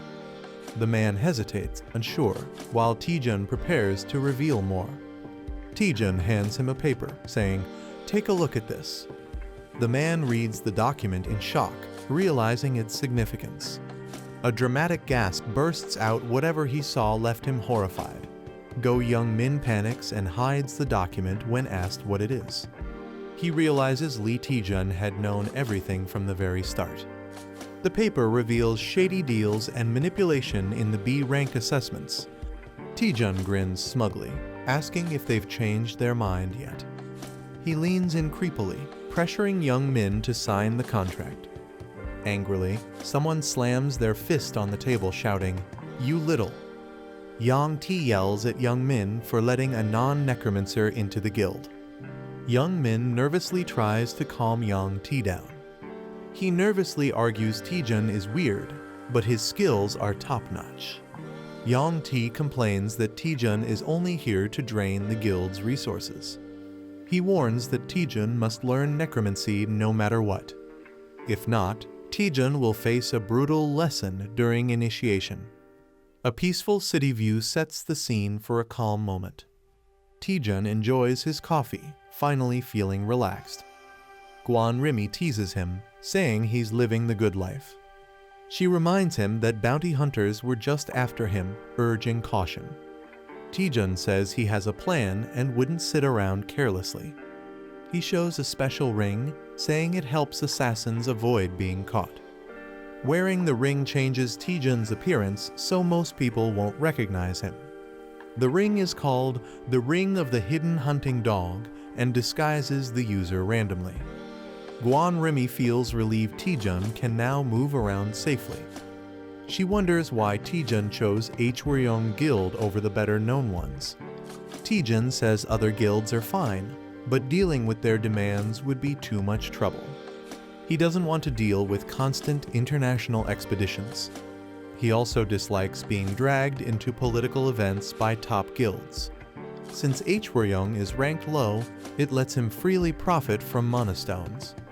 He even gets to set his own contract terms. Guan Rimi now fully understands his reason. Taejun casually says he might go shopping since it's been a while. Guan Rimi is surprised by his sudden interest in shopping. Taejun says splurging now and then is worth it. Let's go waste some money. They arrive at a huge, impressive building that leaves Taejun in awe. Taejun laughs, saying he never imagined this life before money really is powerful. Guan Rimi questions the place, feeling it's not an ordinary mall. Taejun explains it's the largest marketplace for hunters, packed with all kinds of gear. The mega mall has everything from weapons to armor, updated weekly with rare items. It's called Gwimuljeon, a massive hunter-only shopping complex in Korea. Taejun is about to shop when someone suddenly recognizes him. A girl says she barely noticed him with the item on. She says she's heard of him from her brother. Taejun is confused. She introduces herself as Cha Yeren, leader of the Shinhwa Guild. Taejun greets her and realizes she's the sister of Cha Soo-hyun. He asks why the Shinhwa Guild leader is at a mall, and she's surprised he doesn't know. Cha Yeren reveals she runs the mall and visits to check new items weekly. Taejun is shocked the biggest mall in Korea belongs to Shinhwa Guild. He apologizes for not recognizing her, and she says it's fine since she avoids media. A girl asks Taejun if he has some free time, catching him off guard. She tells Taejun she heard about his heroic actions during the dangerous dungeon expedition. She offers him a reward as a token of thanks for saving lives. Taejun politely refuses, saying he didn't do it for a reward and her gratitude is enough. She smiles softly and agrees not to insist further. Still holding a gift, she hesitantly asks if he's really sure about refusing. Taejun looks shocked when she says he could have picked anything he wanted. She shyly reveals the gift was from their exclusive VIP item store. She double-checks if Taejun is really okay with giving up the reward. She reminds him it's a rare VIP exclusive item she was offering. Taejun is stunned to realize she was offering such a valuable item for free. She starts to walk away disappointed, but Taejun stops her. Taejun changes his mind and asks to see what items are available. While riding the elevator, she comments that Taejun seems more ordinary than she expected. She admits she thought Taejun would have a more unique presence. She explains her expectations were based on all the impressive rumors about him. Taejun laughs awkwardly, realizing he unintentionally hyped himself up. She reassures him kindly. She admits she likes how humble and grounded Taejun seems. She laughs, wondering if Seon-ah might not like her saying that Taejun is confused. As the elevator opens, she tells Taejun that the area ahead is only for VIP customers. She invites him to look around freely in the special VIP section. Taejun is amazed they've entered the rare item store's VIP section. He realizes the items are worth billions and is shocked at their value. He's stunned to realize that she, the person before him, owns everything here. She asks Taejun if anything caught his eye. He admits it's hard to choose. Blushing, Taejun says there is something that definitely caught his eye. Taejun points to a set of items and asks what they are. She smiles and says Taejun has unique taste. She explains the items once belonged to legendary guild masters from Korea. Though no longer usable, the items are preserved to honor their legacy. She tells him they aren't for sale, but offers to show even better items. An assistant notifies her that the vice director of Hyonin Guild has arrived. She realizes she's late for a critical meeting. She says goodbye, planning to meet Taejun again after the meeting. The spirit warns Taejun about his deep bowing, but he says it's part of work life. The spirit is confused why Taejun is interested in such an old, useless item. The item is a broken gauntlet with zero durability, once used by a forgotten martial artist. Taejun admits it's useless, but something about it draws his attention. He can't explain why, but he feels strongly interested, especially since it connects with his skill set. He receives a quest: obtain a synergy item to unlock a new status window function. He recalls that the system never gives him impossible quests, always something he can handle. He realizes there must be a way to restore the broken gauntlet somewhere. Taejun dramatically pleads with the director to help him fix it, desperate for a solution. He even gets on all fours and barks like a dog to show how serious he is, leaving the spirit speechless. Taejun lies on the floor, desperately trying to think of a way to convince the director. He overhears something surprising and snaps to attention. He's confused, hearing someone mention a previous agreement and contract fee. Director Cha Yerin appears surrounded by guards. Someone seems to be causing her trouble. Taejun realizes something: he might have a chance here. He sees an opportunity to help the director and earn her favor, and maybe that item too. Determined, he dashes off to help her like a dramatic hero. He dramatically declares himself as the loyal hound, ready to serve Director Cha Yerin. Cha Yerin, unimpressed, expresses her disappointment and asks how long he'll keep being stubborn. Kang Young-seok sarcastically praises the director's boldness while defending his high pricing. He smugly says it's only fair business to charge what something's worth. Director Cha Yerin is visibly annoyed by his attitude. He's pushing her buttons. Taejun rushes in after hearing the commotion, ready to help. Young-seok dismissively tells Taejun to move aside, not knowing who he is. He claims they're in the middle of an important business meeting. Cha Yerin tries to stop Taejun, but he plays along, pretending to respect the business. Taejun throws a cheeky line, saying he enjoys business, especially business class flights. With a smug grin, Taejun takes a seat and suggests they talk business. Kang Young-seok asks who Taejun is, and Director Cha hesitates to respond. Taejun looks at the weapons and begins to piece together the situation. The Hyonin Guild specializes in item appraisal and dominates the Korean market. Because of that monopoly, the Shinhwa Guild is forced to comply even with unfair treatment. Taejun confidently introduces himself as Cha Yerin's legal advisor. With a big grin, he asks what the issue is, as if it's just casual business. Director Cha is confused by his bold claim, while Kang accepts it without question. Kang explains they're being asked to appraise too many items in too short a time. He says hiring extra staff increases cost, and the added payment wasn't nearly enough. Kang Young-seok demands double the original fee, shocking both Taejun and Cha Yerin. Taejun says he understands the issue, but finds something suspicious about it.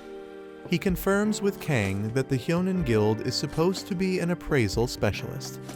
Taejun questions why experts would need a whole week. It sounds too slow and inefficient. He mocks them, laughing that a week per item is absurd and saying he'd have found another guild by now.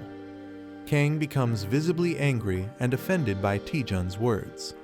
Kang challenges him, warning that switching guilds could ruin all their items. He explains that a wrong appraisal can permanently destroy an item's value. Taejun listens as Kang insists that taking a chance with another guild is too risky. The director questions if any other guild can handle the job. The woman tells Taejun to back off before things get worse.